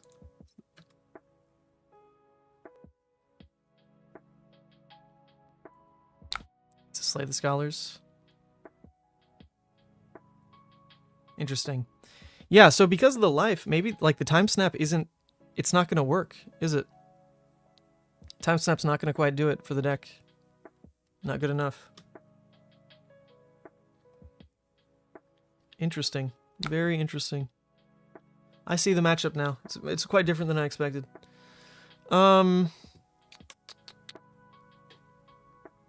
We still have 1 red bonds in the deck. I don't hate arsenaling of blue bonds. Like, it's kind of gross, but it is what it is. An extra card in hand makes Arakni that much more scared of what I can do anyway. I really want to use these 3 cards on my turn, obviously. If I can pull a Gust Wave off of even bigger than that, even a Whelming, that's going to trigger the bonds for me. Yeah, so I say no blocks in this hand. Pretty darn sure. Let's do it. They gotta be like water? Who cares? Cards in there for chaff. Alright.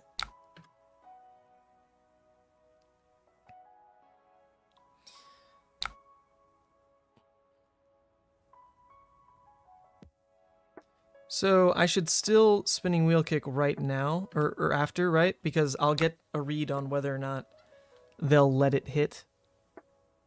If they're going to let it hit, then I'm just going to discard the even bigger than that, get a Spinning Wheel Kick. If they block it, then I'll just even bigger than that right after, right? Yeah, so that seems correct. I mean, they will block this one. Like, I'm pretty sure every time. Sequencing-wise, though, it does seem important enough to care about. Okay, how does it work in Talishar? Can I, like, layer step this stuff? Where's the button?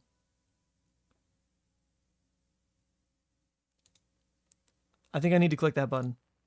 Alright, I'm gonna pass. Okay, they defense react anyway. That's what I figured. Yeah, I'll let them resolve fate.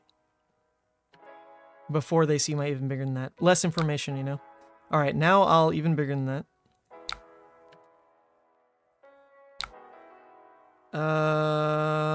Snatch seems pretty interesting, eh? Snatch seems pretty good. I can also set up the Surging to be on top of the deck. Do I really want to draw the Surging? I guess I mean, I can just kind of use it for damage. If I go Snatch next, play Snatch, and it hits for whatever reason, I can then use Tunic, throw Surging for 5, make them scared. That probably, I mean, they probably just block everything at that point. I think I want to draw this card anyway next turn. This in Arsenal is kind of awkward. So let's do bottom, top, top. Seems okay. Oops. Now we Kadachi. It makes them more scared because they saw us put top, top. They think we really want to draw this card.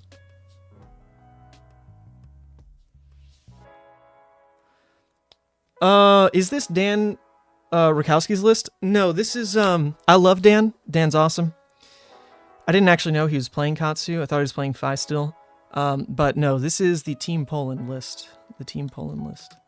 Alright, Tunic, 0 value so far. Just FYI.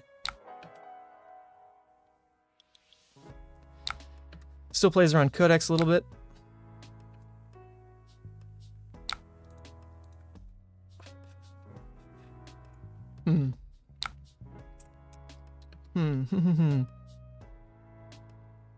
Alright, bad turn out of them at least. Bad turn out of them. Bad turn out of me too, though, to be fair. Bad turn here. Bad turn everywhere. I think I want to lead with 100 wins, because if I can cheese the breaking scales on it... Oh, wait, no, because what am I saying? What am I saying? I'm going to lose the Surging. I can't keep everything I want this turn. I can't, like, block 6 and still be able to play 100 wins, tutor for, like, a Gust Wave, Surging, Gust Wave bonds. I won't have pitch at that point. You know why? No heart and cross strap. That's why. What the hell? No heart and cross strap, dude. What's wrong with that? Card's nuts. So... maybe I just let this go. I let the bonds go. My turn is Kadachi, Kadachi, Tunic, Surging, make them scared. Then probably just play 100 Winds, or play Lord of Wind. That's so bad. No, I guess it would be then play 100 Winds. At that point, they're probably blocking, double blocking, Surging. We'll see what they do on 100. And try to discard Lord of Wind 200 Winds with breaking skills. Alright, that's okay. That's okay. I can make this work, I think. We'll let it go. Don't do Surging Chainlink 3 because they block it anyway. Yeah, true. So it should just be first. Surging first. Make him scared.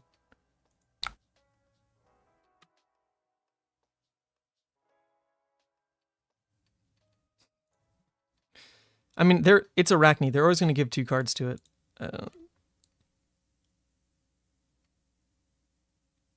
We do have the 1 more wins in deck. So that, I mean, that line is real. That line is real.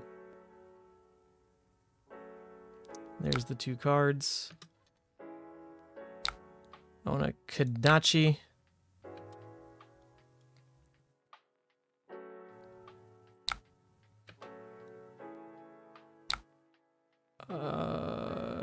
I think I really do want to try that. 100 wins breaking scales it. Search another 100 wins. I can then 100 wins Kadachi. I mean, like, that's okay, right? Is that okay? Like, is that allowed?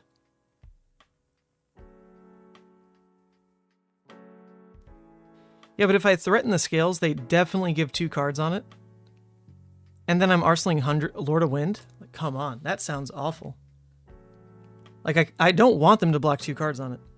I think if I Kadachi next off Tunic and then 100 wins, they just give 2 cards every time, right? They do that. I want them to try to greet it.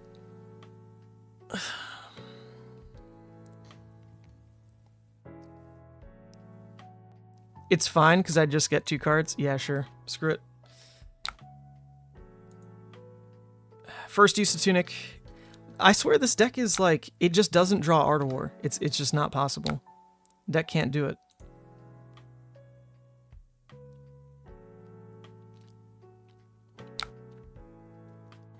Okay. I mean, I threaten the scales, right? Like, it's too much value. It's discard and mask.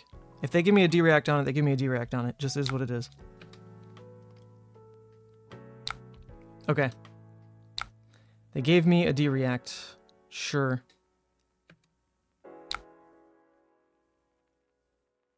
I'm just going to burn this for 2 damage. I don't want it in Arsenal. I think that's fine.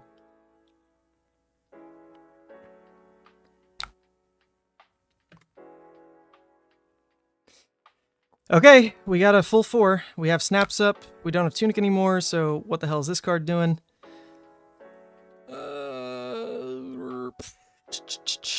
Okay, well, rough hand. Rough hand without Tunic there. Not gonna lie.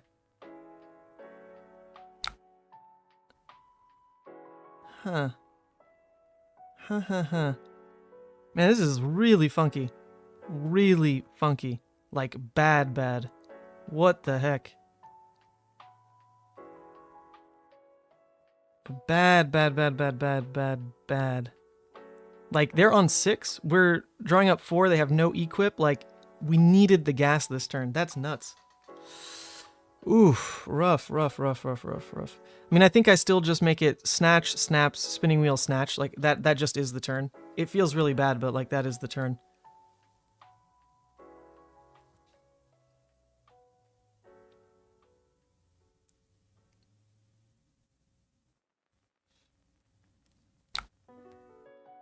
They give Tunic on this.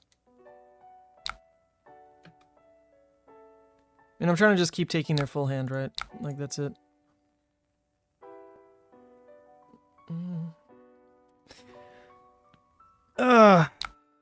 It's only a bad turn because, like, I just don't get options with that hand. It has, like, 1 line, which is not what Katsu normally wants, right? We're just lucky they didn't attack into us more than anything. His hand was trash. Okay. Discarding doesn't do anything. Snatch is higher value than the discard. They kind of know that because I pitched a red on it.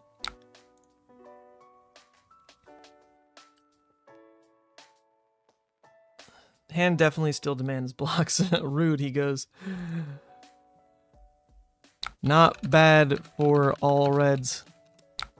They have a D-react, like 1000% though, you know. The deck's full of them.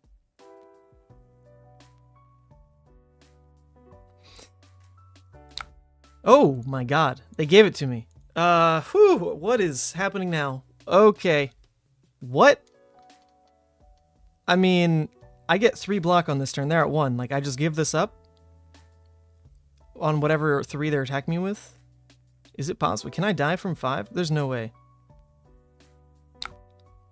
They can't buy anything back on this turn. I think this is kind of it.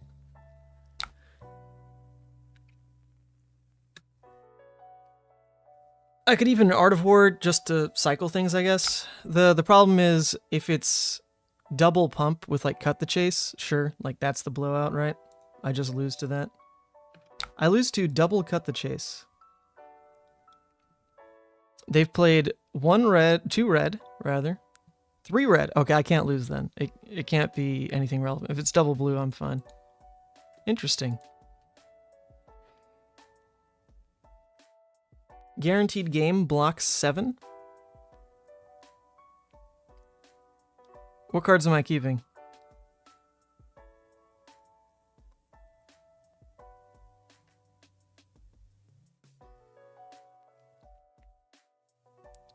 What 2-card hand is doing it? Spinning Wheel Fluster? Whelming in the blue? Really? Oh, because I can Art of War? Wouldn't I keep these two? Wouldn't I keep that? Huh.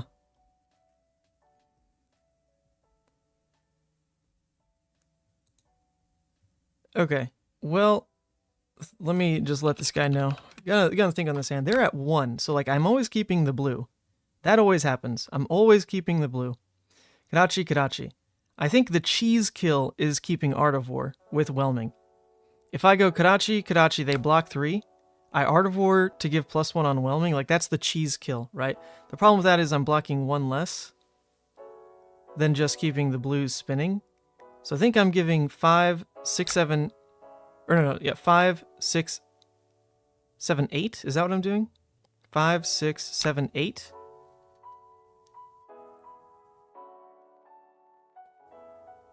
If that's like a blue shred, my 8 goes to 5, and then if it's a blue cut to the chase, I'm still fine. Double shred only gets rid of the Art of War, so we're happy that we just still kept this.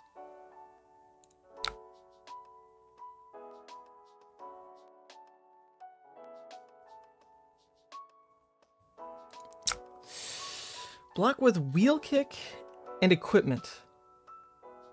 Crackback with Surging Whelming. Okay, that's actually super fair. That's actually... I like that a lot more, actually. That's super fair.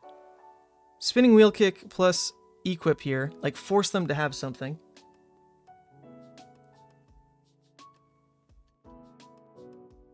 If it's Spreading Plague... Oh my god. If it's Spreading Plague, right? I'm gonna block here and here. That's 4. They pitch for Spreading Plague. That gives me 2 Blood Rot. I don't die. If I block here and here, it's Shred. I go down to 2 block. They pump with a like blue cut to the chase. I take 3. I'm not dead. I lose the Art of War, but I keep the hand of Surging Whelming blue. I think this is... The real safe play, I think, is I also give Tunic, because it could just be as simple as a blue cut to the chase and they're baiting. Because they... Wait, I thought I did see a blue cut to the chase. Maybe I didn't. Okay, Zach, maybe they probably just don't run blue cut to the chase then.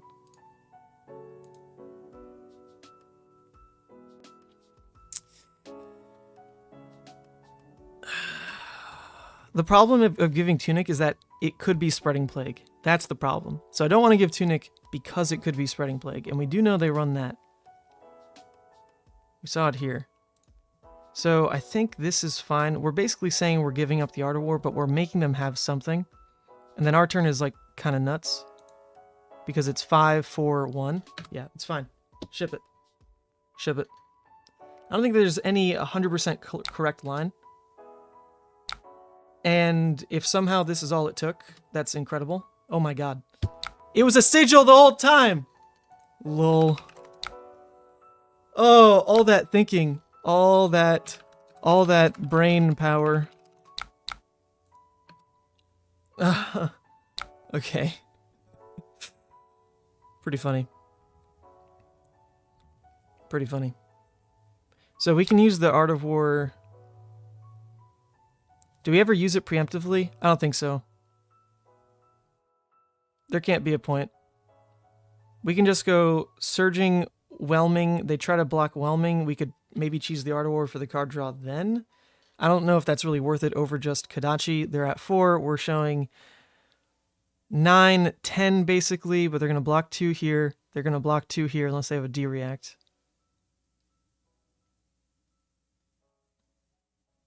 But yeah, they always block 2 on the surging. They see that we have natural whelming. They're going to freak out. Yeah, okay. I think it's fine. Yeah, and definitely end on the Kodachi. No reason to lead with it. There's no more mask to worry about.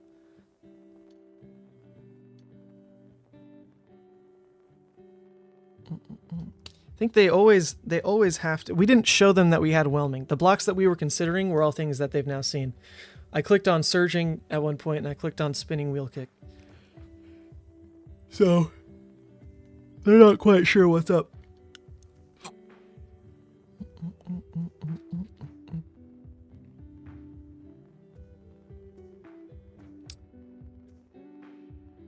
God, your tutor is almost worse than the threat of attacked reacts, yeah. I'm just an honest man searching for bonds. I have one game plan.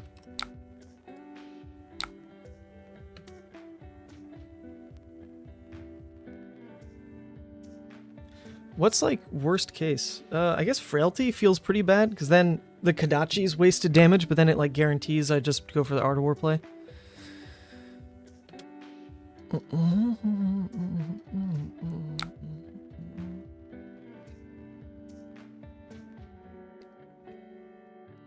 They go to 3. Man, I kind of just want to Art of War for damage. I'm kind of into it. Just kind of abuse the fact that they...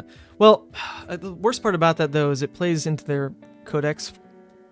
Their codex is like their 1-card recover. Nah, we're going to keep the Art of War because we have Tunic coming up. If there's a world where we keep the Tunic and the Art of War safe somehow, that's a pretty big deal.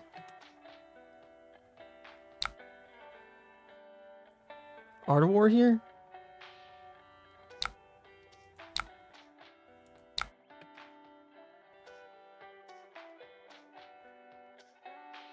Yeah, I think the tipping point on keeping Art of War is the codex specifically is the bigger reason to want to hold it. But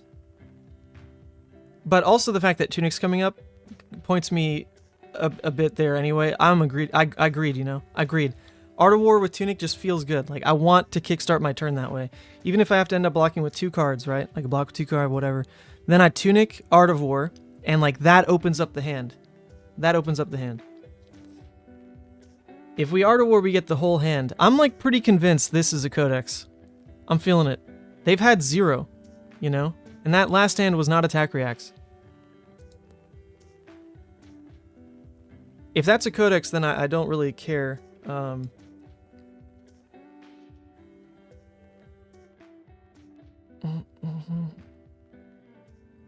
Like, this card in hand is probably just going to be like a Spider's Bite into Codex. They're going to grab a Leave No Witnesses no matter what anyway. My plan is kind of 2-card block so I can Tunic, so I'm just hoping I have the 3 blocks in hand to, like, kind of play around that. I think I'm fine. I think I'm fine with this game plan. This takes 2 cards every time. Like, this takes 2. Every time. They wasted their D-React early, you know. That was a mistake. Oh, wow. This is wildly interesting now. Now I'm baited. Now I'm baited. The card draw is coming through. I think that's huge, though, because if that actually hits, I draw an attack. I can Art of War to develop that into 2 new cards, and that should be card advantage enough. I can even say go again and draw, just in case.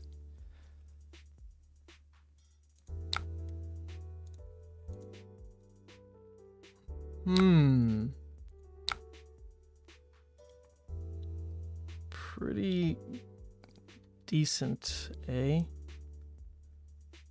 Not the best case, honestly. Not the best case. Yeah, really not the best case there. It was okay. Why ever go again? Because there was a chance that I, draw like 2 things that don't. Oh yeah, well no, because I could always pitch 1 into Kadachi in theory. The idea was it could be like 2 things that, like 2 whelmings, right? It could be like a whelming and a soul beat strike or whatever.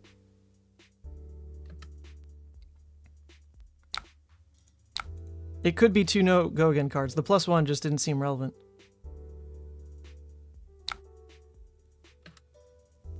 I already won, I'm overthinking. It's what I do. Yeah, see, it could have been like these draws, right? Like, what if I draw these 2 next to each other? Well, to be fair, this would have been better converted into a Kadachi. Now they're at Kadachi lock territory. I think they're out of sigils, right? No, they have 1 more sigil. And it's fine. It's hard to, like, really throw the game right now. I think that play is actually okay. Everyone who said Art of War on the surging hit, probably that was still the right call. Like, probably that was still better. Probably. But it meant that the play wouldn't have turned into what it did, where we got the Art of War to turn into 4 damage, which at this point in the game is all you need, I think. Alright, same deal. It can't be cut to the chase. If it's freaking blue, whatever it's called, if it's a blue cut to the chase, that's it. Well done. GG's. I think I should probably give a card here no matter what, though. There's no reason not to, because I've just got Kadachi, Descendant, Soulbead. Like, I just have that, right? So I should always just give a card. No reason to be dumb. No reason to be dumb. Yeah, let's do that. Also, in theory, give Tunic. I think there's a real reason to, though. Doesn't seem like it. That's okay. Oh no! Oh no! The good card.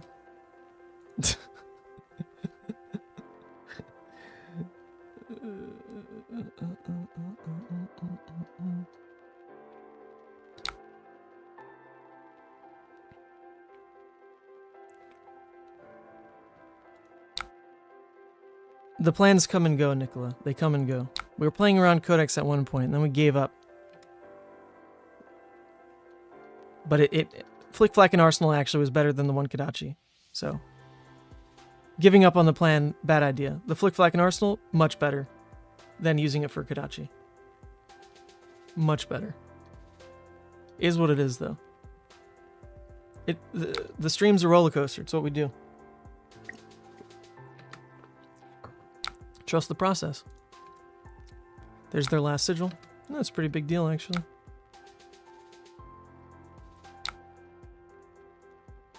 So I believe that is every bond's gone. 2 red, the blue. The last red gone there. They were always going to block the Descendant anyway, because it's like block or die.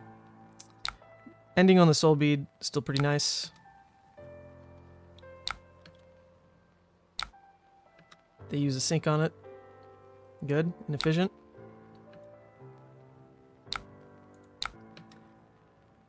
The sigil's really strong. Like, it is. It is really strong for them.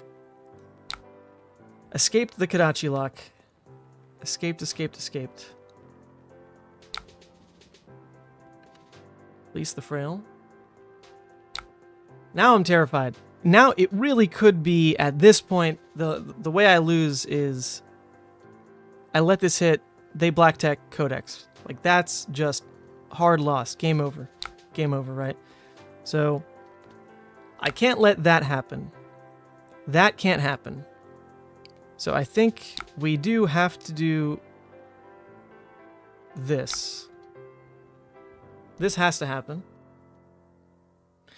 My turn's going to be lead with Kadachi, try to even bigger than that, I guess. Man, pretty tough endgame, though, honestly. Sigils are a big deal.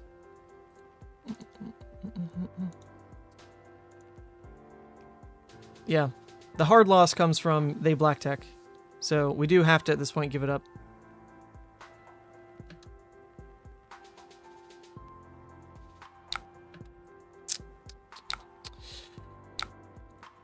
Whew, terrifying stuff. Frailty trap, not like this. Still took a card out of their hand. I can still Kodachi, I guess. I'm still actually open to, if this hits for 1 damage, Katsuing. That's something. I believe I have 1 more Winds still. Yep, so I can grab a Winds, which is okay.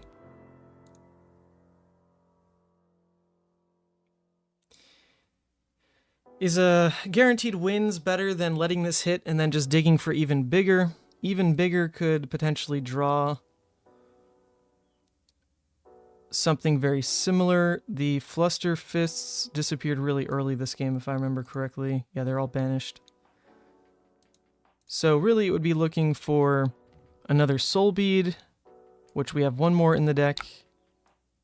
It'd be looking for Snatch. We don't have any Snatches left. Yeah, so I should discard it.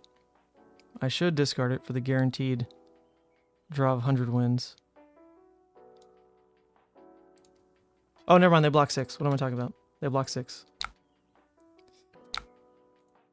Alright, we play around Codex now.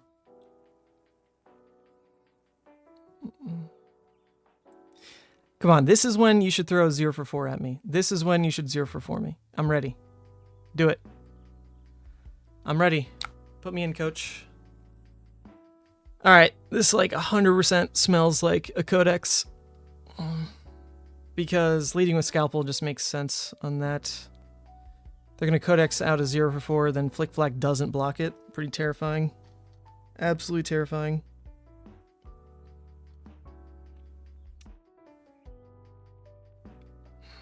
My turn is just Kodachi, Kodachi, Magenshi, blocking 2.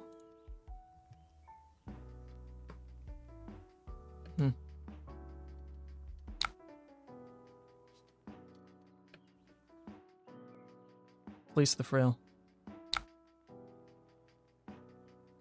Alright, interesting moment now then. I can just give them this. It's not the biggest deal, whatever they banish here. I can set myself up with a Flick Flack and Arsenal instead. They haven't seen a Codex, so what he says here is pretty true. When they draw a hand of 3 Codex, it's over, because they just haven't seen one. Very true. Very true.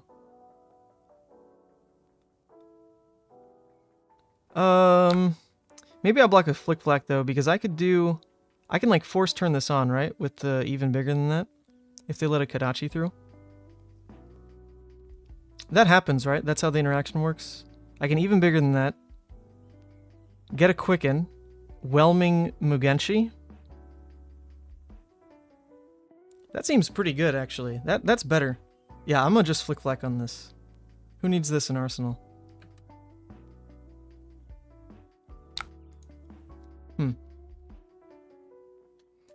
Yeah. This thank you, chat. I actually did catch this one. I did catch this one. I'm not that dumb. Watch it be a Frailty Trap here, though, and I just cry. Oh, it wasn't! Okay, so in that case, when does it matter for us to even bigger than that? I mean, literally now is the only time any damage is going to be dealt. So I guess we might as well do it now. I don't want to waste the Quicken on Kodachi, so I guess I don't mind Kodachi next, even bigger than that, because in theory I'd just be looking for a 0 anyway. Yeah, so I think I can Kodachi one more time. Yeah. I can always Kodachi one more time here.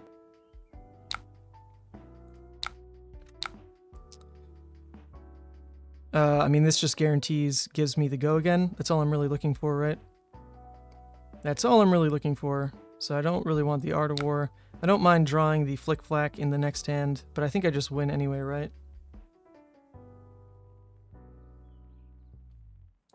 Hey, come on, chat. I already did that. You guys are talking to me about the past. I did that already.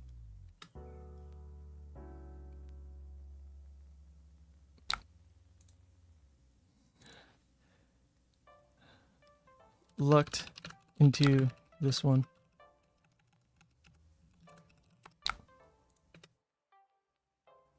I didn't even like try to set up this late game. It just happened. It like just kind of happened. Pretty good. Because they're gonna give 2 cards here. This in Arsenal is like fine for kicking off our next turn. Oh, so I actually didn't want the Flick Flack. Oh shoot.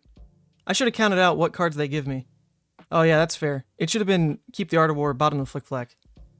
Oh yeah, because they give me full hand. Oh shoot, that's my bad. My bad. It's okay. We got Ancestral. They can't play around it. We're good.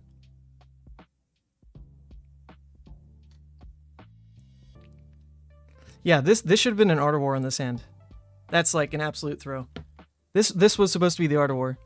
I thought they were able to keep one card actually when I like first glanced, but no, they can't. They can't let Mugenshi. I mean, they're at 1, right? Yeah. Throw. This should have been Art of War. Throw. It's okay. We win. So I want to...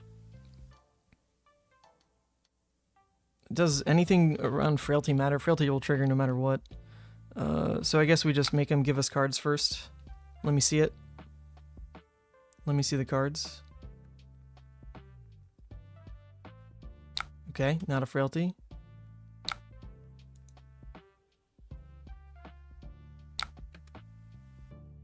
We should just win. I'm sucking real bad, but we should just win. Alright, you can go ahead. Resolve the fate. I'll allow it. Resolve the fate. Why don't you? Boom! Ancestrally overpowered. GG's, man. This was cool. What a game. What an interesting game. That's some... Oops. That's some good FAB right there. Interesting. Am I a god? I have literally never played this hero before. Everyone's telling me the list is bad. I'm playing like an animal, but something is imbued. I think like I may just be an inner ninja. Like I watched Power Rangers as a kid, you know? I got a little bit of it in me. I think we're there. It is true. They just didn't see a codex. That's super fair. They really didn't see codexes. I think I'm a ninja player now. You know, I grinded Phi for Nats, and I actually really enjoyed getting good with Phi. At first, he's very service level, but in the end, he was a deck that had a lot of room to like really perfect how you play each matchup, because the deck was so consistent that you could just like have game plans and execute really well, refine exactly what you want to do into each matchup, and just like lock in those plans. Phi was a really good hero for that.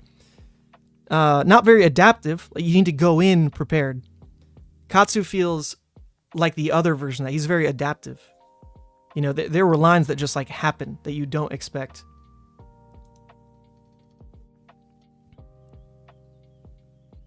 See, was fun.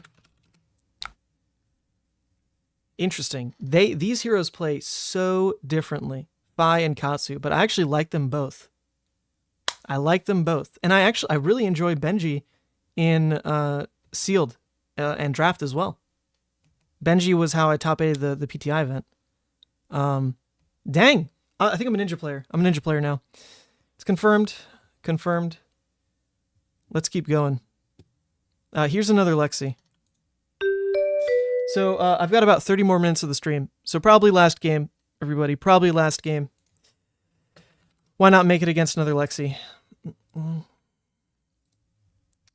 Did we change anything from... Did we learn anything? I mean, no. I think everything was fine. Lexi game was fine. They low rolled a little bit. They did. We also didn't high roll that much, though. They're choosing me to go first. I've learned now you just hit the pass button. In Katsu specifically, hit the pass button. This is totally off topic, but Kano stream soon. I've never played CC Kano. I've played him in Blitz a couple times, and I like him a lot, actually. It's quite interesting. I'm pretty sure CC Kano is like...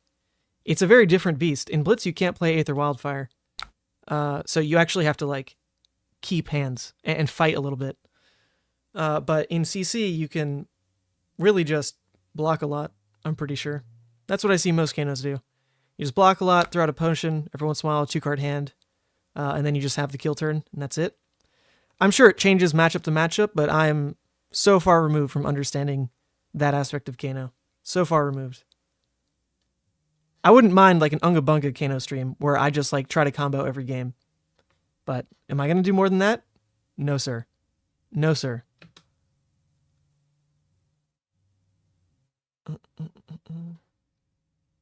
We learned that Bonds is a broken card. Josh, it was in the thumbnail. I was trying to figure out like a ninja thumbnail, and it just came to this idea of like Bonds is just the new ninja holy grail. Like that's probably it. I don't need to think about it too much more than that. Let's just put Bonds on there. That's good. People will understand. It's a good card. People will get it. Okay. Arsenal target. I mean, we definitely want to throw one of the 2 blocks in there. This is the more flexible 2 block. Sure. It's still kind of a weird hand, though. It got a lot of block 3s.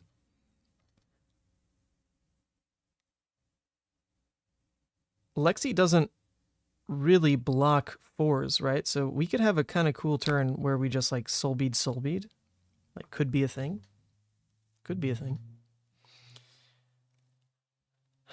All right, worst case scenario for us now is Bolt and Shot hits. They load in a 1-cost arrow or whatever. They spend 1 here on a 0-cost arrow with go again, and they actually can shoot 3 arrows even without loading. That is worst case. Worst case. I don't think I'm ever giving them 4 on a Bolt and Shot, though, so we're just going to let them have it. Like, if they have it, they have it. Whatever is what it is.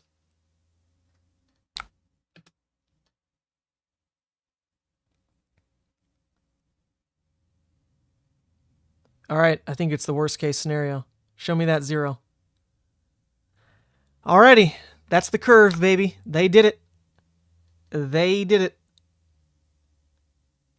I don't think we really care. I mean, this one just gets like the whelming out of our hand, and that's it. The turn is Be Like Water, soul bead, most likely. That's fine. It's actually okay. They don't set up anything more detrimental than that in Arsenal. Sure.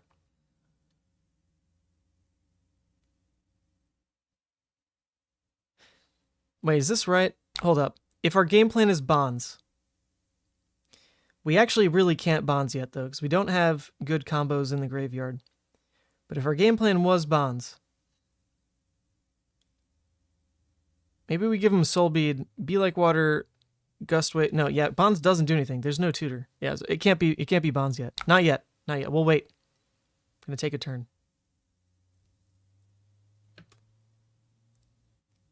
Take a turn here. I think they're probably gonna let this get through for us, which would be nice. Just some free damage. Funny enough, 0 for 4s are a better rate than Lexi gets them at. When you start like scaling down hand sizes is when Ranger looks really bad. Ranger looks insane when they keep full hands, but it's why Azuri is so good into them. Oh, oops, I ran out of music. I just noticed that. Let's put this back here. There we go. All right, they gave us a blocking card there, so I don't think they block this. Unless they really say their hand sucks. Give 2 cards. Nice. No reason to tutor. We already have kind of the good card in hand, right? Because I can't tutor a Surging. Nope, it's fine.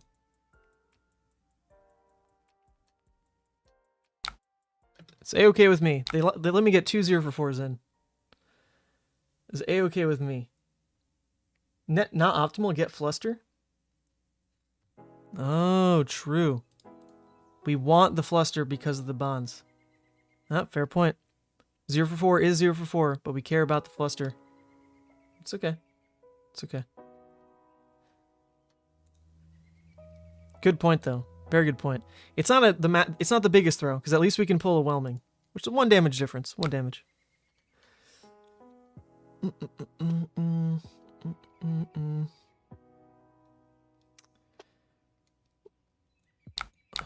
That seems okay. Just give him that. Definitely wishing I had the Fluster, not gonna lie. Definitely hoping for it.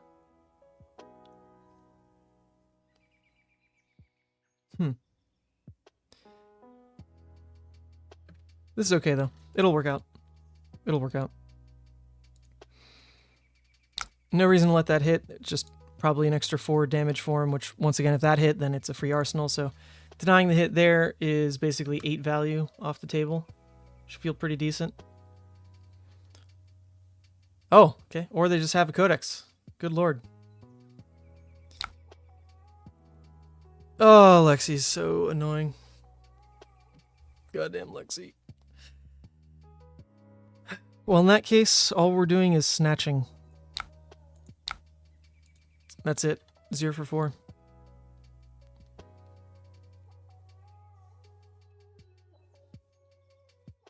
No?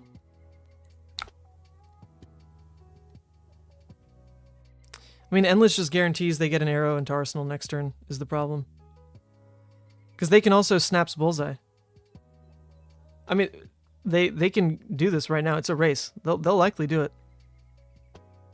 Snaps Bullseye. Endless now getting an extra 12 value off of ignoring it here.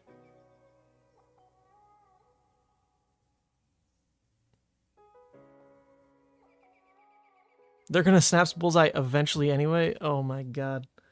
Man, that is such an awful mindset into Lexi, but it is, I mean, it's the truth. They have insane hands all the time. Oh, God almighty. Fine, you know what? I'm going to do it your way, chat. I'm going to do it your way. This is going to be a hard loss. Tell you what. I would so block this. I would block this like you don't believe. But we'll do what you say. It's so not worth it to do it this way. You're saying it's so not worth it to block? All right. Like, why am I forcing this turn, though? I'm losing 2 damage. The Frailty means Descendant doesn't get the +1. It means I can't Kadachi. That is insane. That is so insanely wrong. Like, I'm putting this one on chat. This is so insanely wrong. Who cares, you say? I'm just going to give them... Well, okay, they didn't even snap Bullseye for one, so that was nice. I appreciate that, opponent. I do appreciate that. But there is a world where they do that, and we're just like 12 value behind like crazy. Playing through something that's docking 2 damage. A 0 for 4 is a fine rate to play into that turn. Fine rate.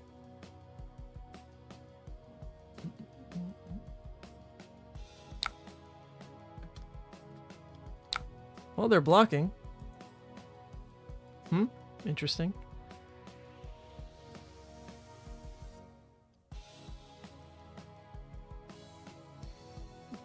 You use Levia Reiner value calc. In Katsu, it's different. Yeah, but I already threw the bonds line. Like, going for bonds isn't even optimal on this turn. I don't have a Fluster Fist. But okay. Let's do it.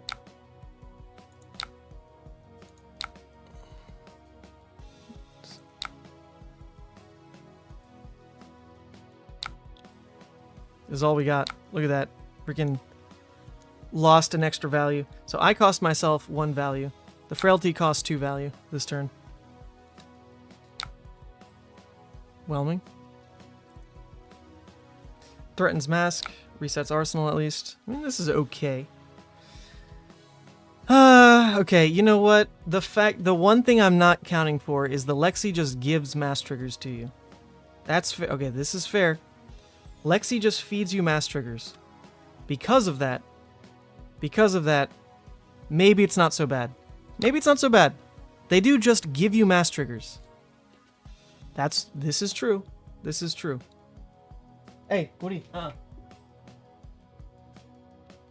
I'll admit it. I'll admit it. A deck just feeding you mass triggers is something I'm not used to yet.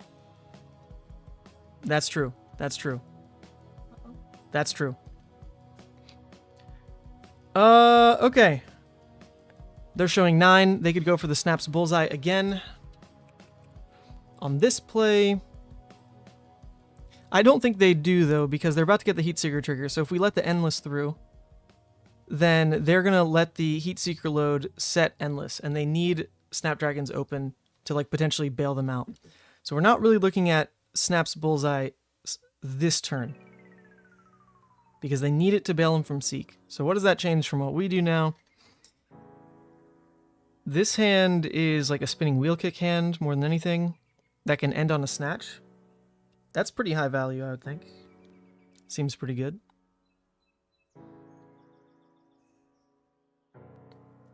Yeah, this hand seems pretty good. I wanna keep this hand. I think I would disrespect anything they do anyway.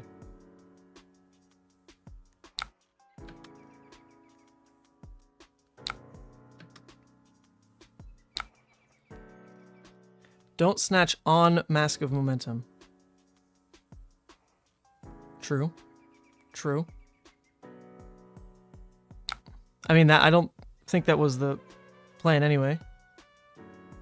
I was going to Kadachi, then even bigger than that, then probably Snatch. That doesn't stack them. That was my plan.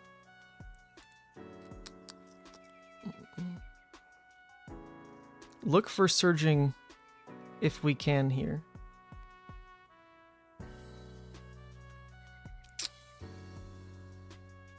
Look for surging. How do we unlock the surging line? Just for Arsenal? That's what the even bigger than that's going to do for us? Is basically find surging for Arsenal? Okay. And then that leads into like a Bond's turn.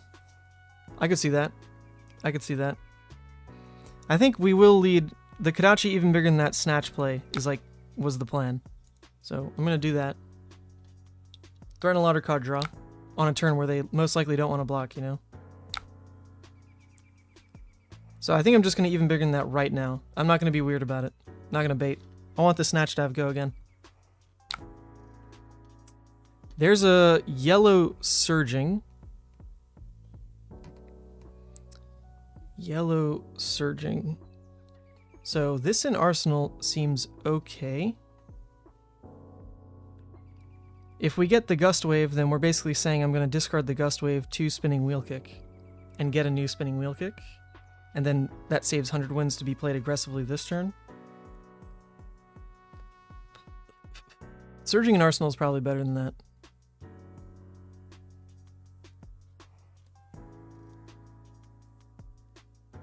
I don't think I need these cards. I do want Surging.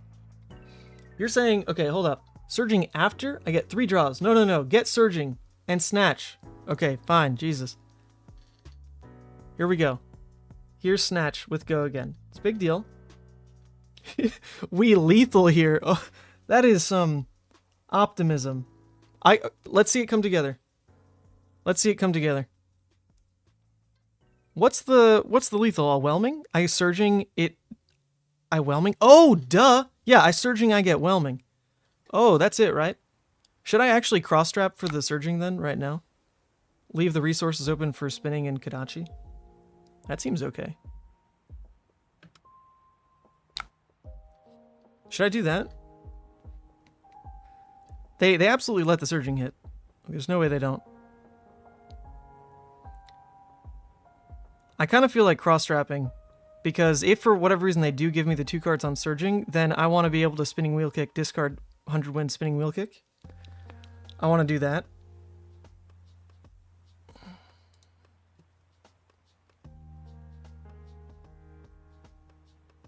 I mean, we haven't spent any surgings. Oh no, 1 red. 1 red. Popping looks good. Yeah, I'm here for it. How do we spread out the mass triggers in a better fashion? We're going to have surging here. Whelming here. I mean, they have to block whelming.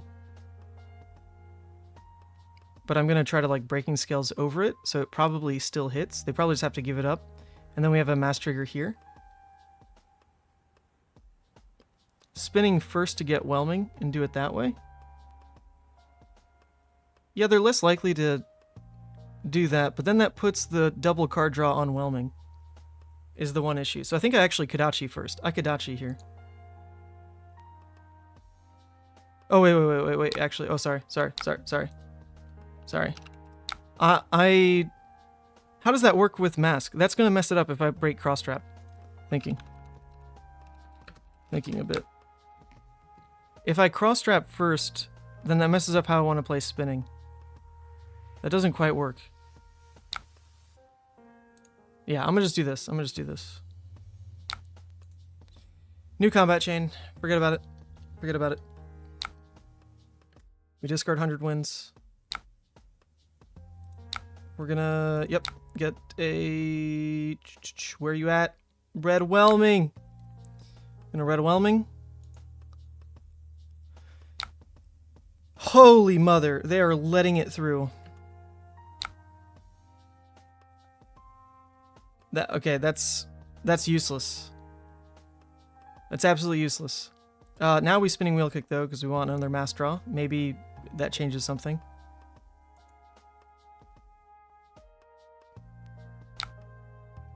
Okay. Mass trigger. Oh! Alright. Well, that got pretty good. We found a 0 for 4 to cap things off.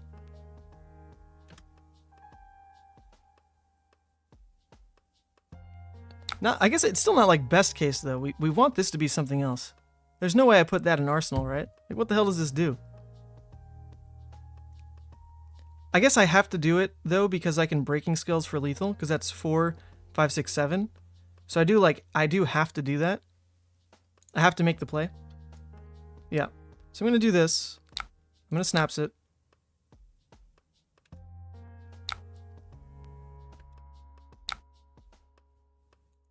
Lord of Wind. They can't say no blocks. They can't say no blocks, because I'll just breaking skills. So they're going to give me a card, and then I'm going to keep breaking skills for next turn. I think that's pretty good. That's pretty good. Hold up a second, Katsu. Crazy.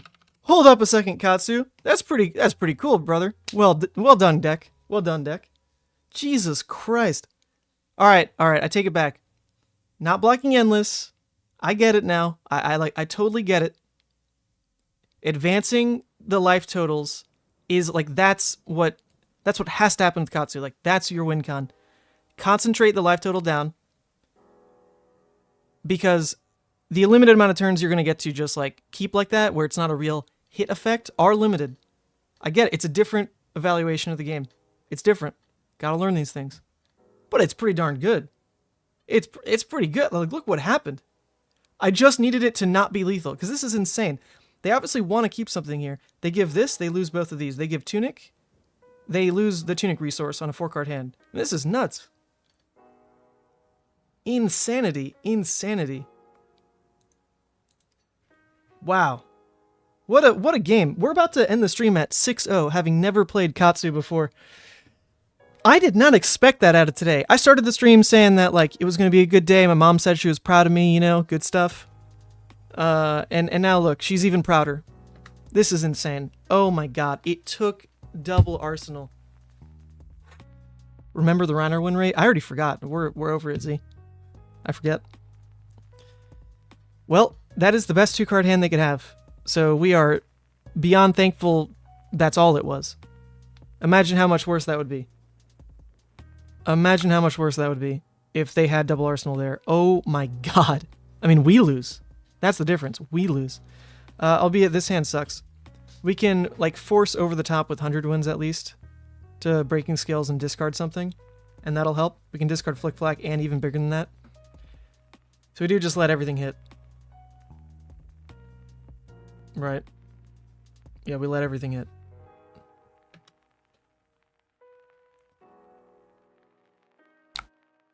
Block with the flicks, because 100 wins and even bringing that alone is good enough.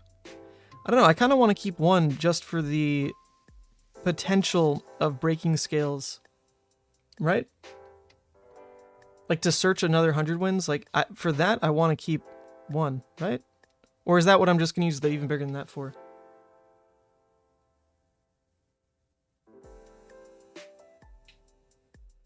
Huh. I mean, I was always going to block with one, I think. But I can see the logic here. I can see the logic. So do I want to double flick on Heat Seeker? Heat Seeker at this point is like potentially bricky for them. So Heat Seeker is not really the best block target.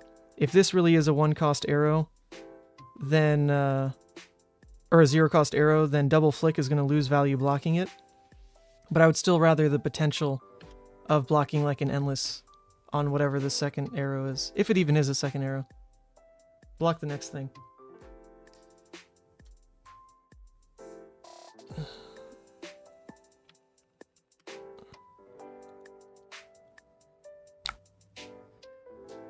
Alright.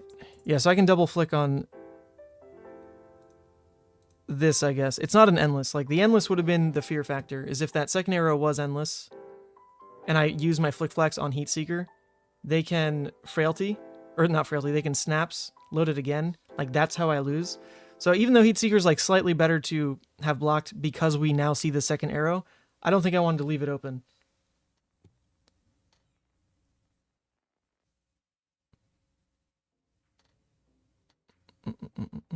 Yeah, so we can block double flick. It should be fine.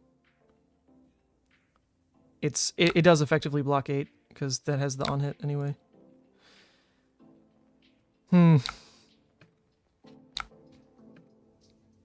But I think they always... Oh my god. Well, that's pretty good. I think they're always going to give Tunic and a card, though, on this. This is actually losable, funny enough. Actually losable. Oh, not losable anymore. Not losable anymore. Misplay.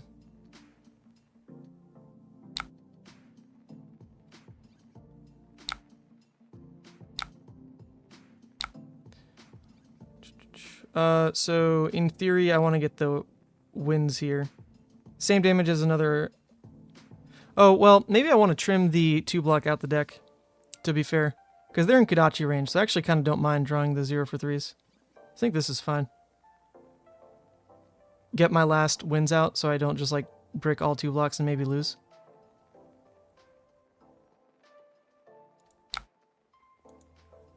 What, 4 on the even bigger? There was a potential to whiff on the even bigger. Are you kidding me?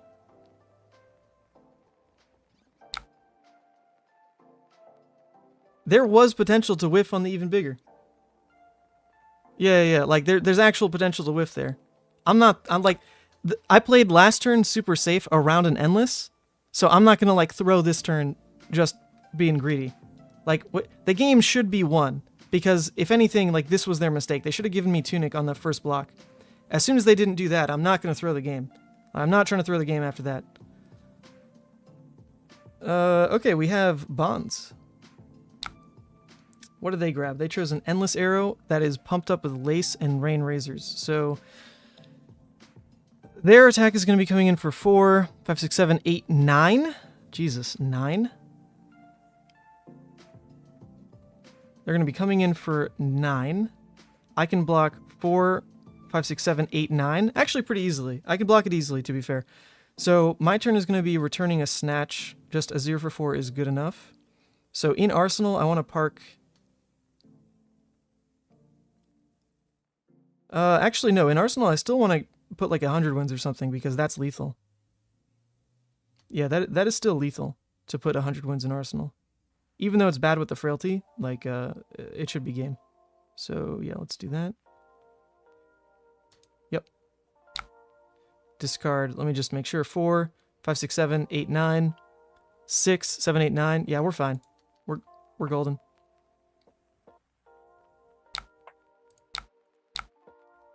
Flick Flack is big here. Flick Flack, massive. Massive Flick Flack. We really gave him no room this game. Yeah, imagine he didn't misplay. Yeah, I mean, that was... Sometimes it happens, right? Like, sometimes it happens. They absolutely should have blocked Tunic on the... I mean, that's insane. Like, we had the Nuts turn, and we still could have lost if they just blocked Tunic on the 3 block there.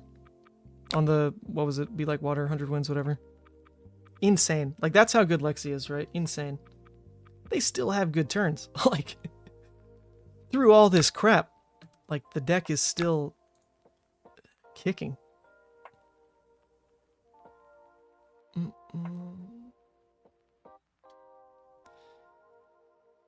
I mean, they should just let this hit here. Or not let this hit. They should just block with 1. Try to kill me on the 3 cards. I don't think that'll ever... I mean, it's just not possible, though. I'm at 11. But if you can...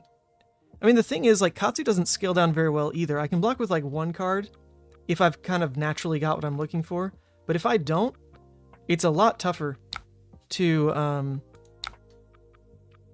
It's a lot tougher to play those hands.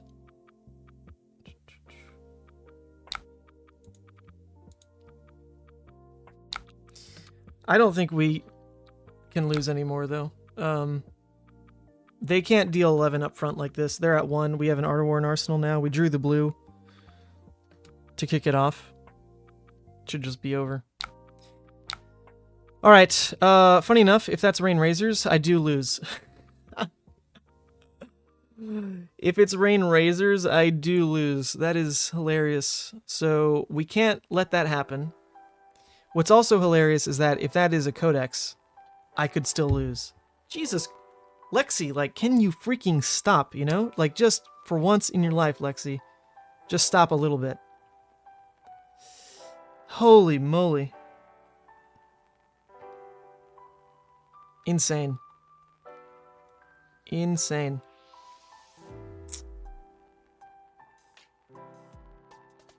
Insane how, like, the life looks like this, but if Lexi can just keep the hand, if she can just keep the hand, then her life doesn't matter, because this is just crazy. I have to block, or Rain Razor's here. They've only played one. Or no, they did play two. I can disrespect it. I can make the call and just disrespect it. I think, like, the good play is actually probably to disrespect it. I think the actual, like, calculated play is to disrespect it. Overly safe is to respect it. I'm gonna say...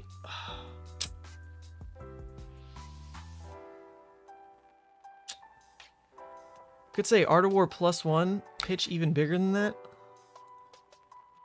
Is it rain though? LOL. If I cycle the Art of War here...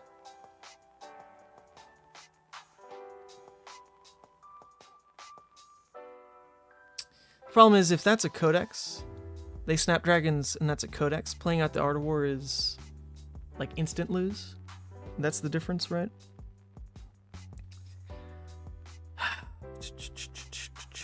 I think I'm just gonna say no blocks. Even bigger than that is just like garbage. It is useless. Alright, if I lose here, it's fine. I'm making the call. I'm making the call. It's not Rain Razors. No blocks. Screw it. Screw it. No blocks. Oh my god! Dude, what? Oh, baby! We got some brood in us after all. We got some brood in us after all.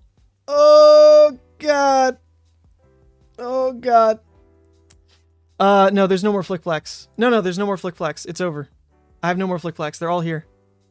They're all here. It's over. Come on. What are you looking at? What are you looking at? Look, it's right here. 3 Flick Flax. I'll do it anyway. Let's do it. Let's push. Banish. Buff. Hell yeah.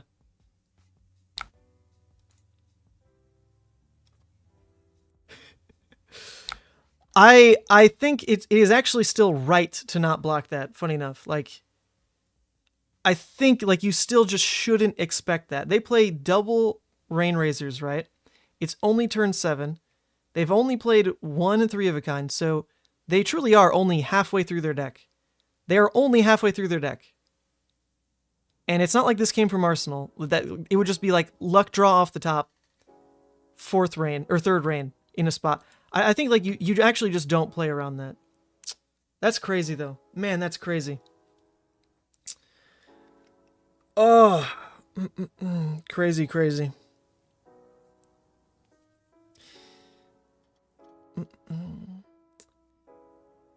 I mean, there were still a lot of things that punished that hand, because if that was even a codex as well, same deal. They'd seen 2 codex, but it could have been a codex. They snaps, they codex. At that point, I'm forced to give them 2 more cards. My turn becomes a lot scarier because it's like, with the Blood Rot there, I need to turn off Blood Rot and take their whole hand. So, yeah, I mean, there were 2 cards there that I just, like, think I'd still just instant lose to. Rain Razors, obviously, but a Codex would do the same thing. If instead I had blocked down with one of these cards, either the Surging or the Be Like Water, I don't lose to the Rain. The Codex is still basically game over, though, at that point, because then that comes in. I'm forced to then block with 2 more. The only 2 blocking cards in my hand would be the blue and the Surging. And then, like, what does the even bigger than that in Art of War do? Like, nothing. I just died of the Blood Rot. So, Codex killed me if I blocked. Rain Razors killed me if I didn't block. So, I think there is no good choice, is the reality, I think. Like, it just came to either or. If it literally was one or the other, right? They had seen 2 copies of both. They'd seen 2 copies of both. So that's the problem. That's the problem. Like, it was really the even bigger than that draw. Like, more than anything, this draw was the game decider. This draw was the game decider. That's so crazy, though. What a game. Interesting game. Interesting game. Yeah. I think when your opponent just has it like that, you get over it. It is what it is. We also had the nuts. We also had a nuts turn. We did. But it wasn't game ending. They had the nuts game ending turn. At the end of the day, that's what Flesh and Blood's about. You go to 1. You go to 1. And if you win at 1, you did something right.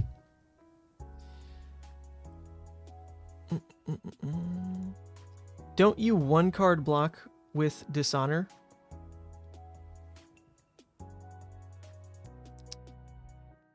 I mean, that still loses to the Codex.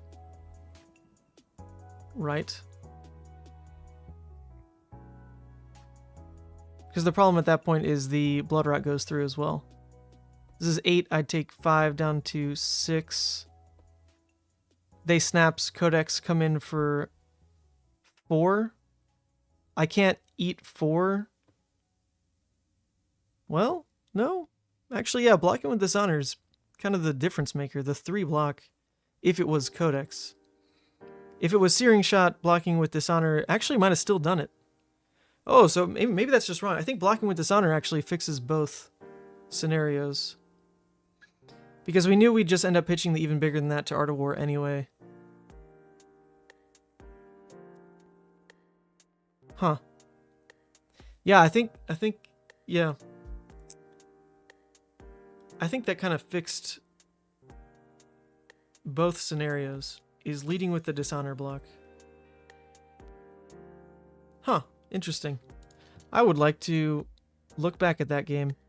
But that's going to be it for today. Yeah, it could have had go again because of the Snapdragons. It's going to be it for today. That was cool. Never playing Katsu before. We ended up 5-1. What a crazy deck. I'm very impressed. Very impressed with Katsu. Really fun deck. Really fun deck to play. And I actually think, especially with all the discussion in chat, it's almost probably an impossible deck to play perfectly. You have to juggle a lot of what-ifs. A lot is dependent on your opponent. A lot is dependent on a bit of like random card draw. You know, there's a bit of that with Mask, a bit of that with Ancestral, even bigger than that. There's a lot to juggle. Katsu's awesome, I think. Kind of into it. So, cool. That'll be it for today, though. We got another stream tomorrow. And then that's actually it for the week, because I'll be traveling to Baltimore for the prep and everything that goes into the coverage there. So last stream of the week is tomorrow. It'll be another 4-hour one. And thanks for tuning in and all that. It's been fun. It's been really fun. Thanks for sticking around. Thanks for the wins. I credit... Actually, you know what? What did I say? If I lose that last game, it was on chat. Because I listened to you on the Endless Play. I don't think that was the reason we lost, but I did say if we lose, it's because of chat. So I'm 5-0. Screw it. We're 5-0. Chat's 0-1. And on that note, I'll see you all tomorrow. Woo!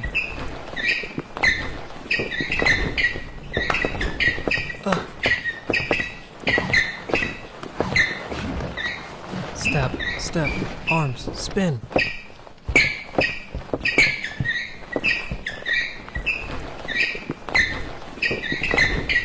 What? Woo!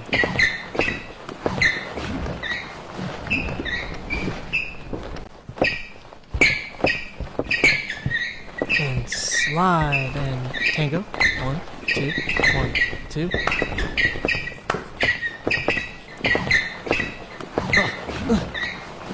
Slide.